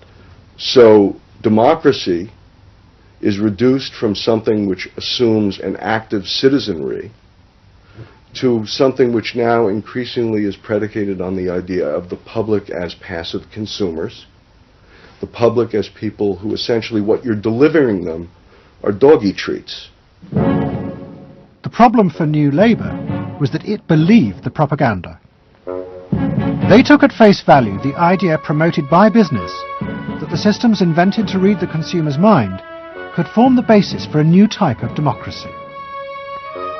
Once in power, New Labour tried to govern through a system that Philip Gould called continuous democracy.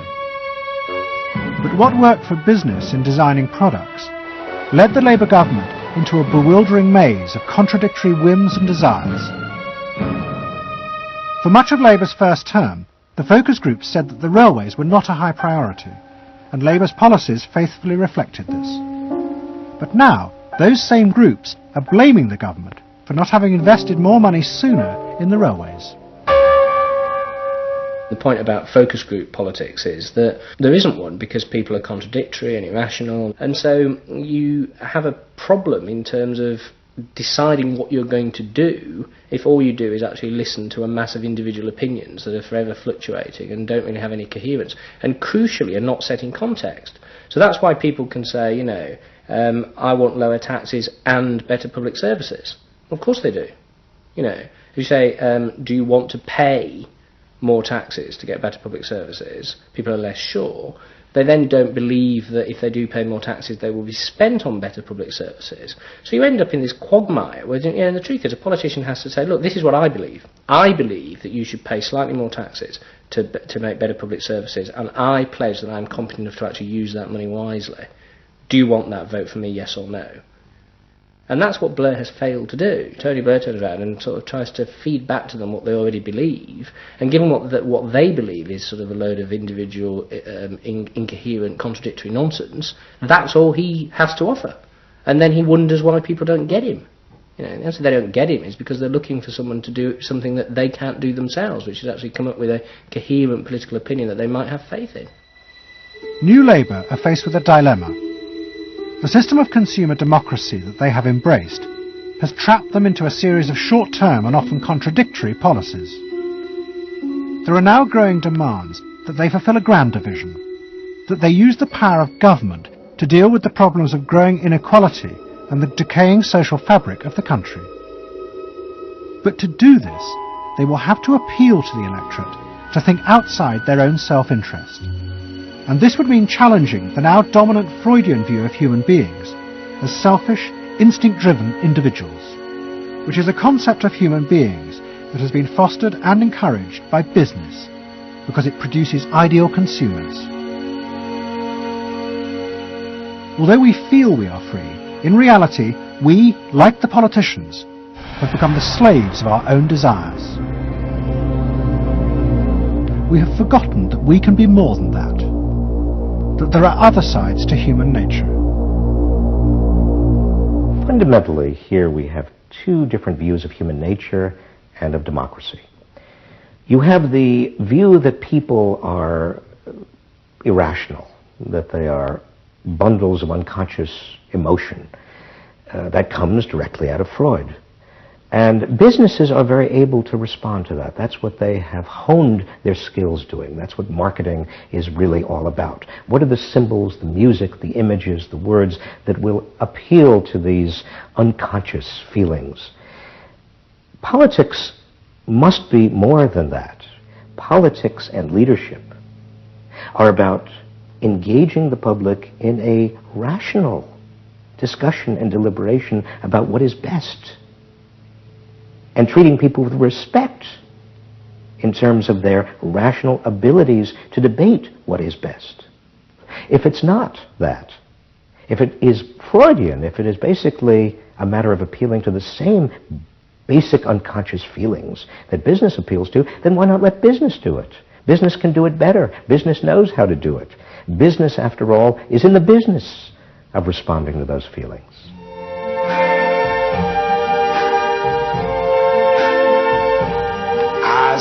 trees of green, red roses too. I see them bloom for me and you, and I think to myself, what a wonderful world. I think to myself, what a wonderful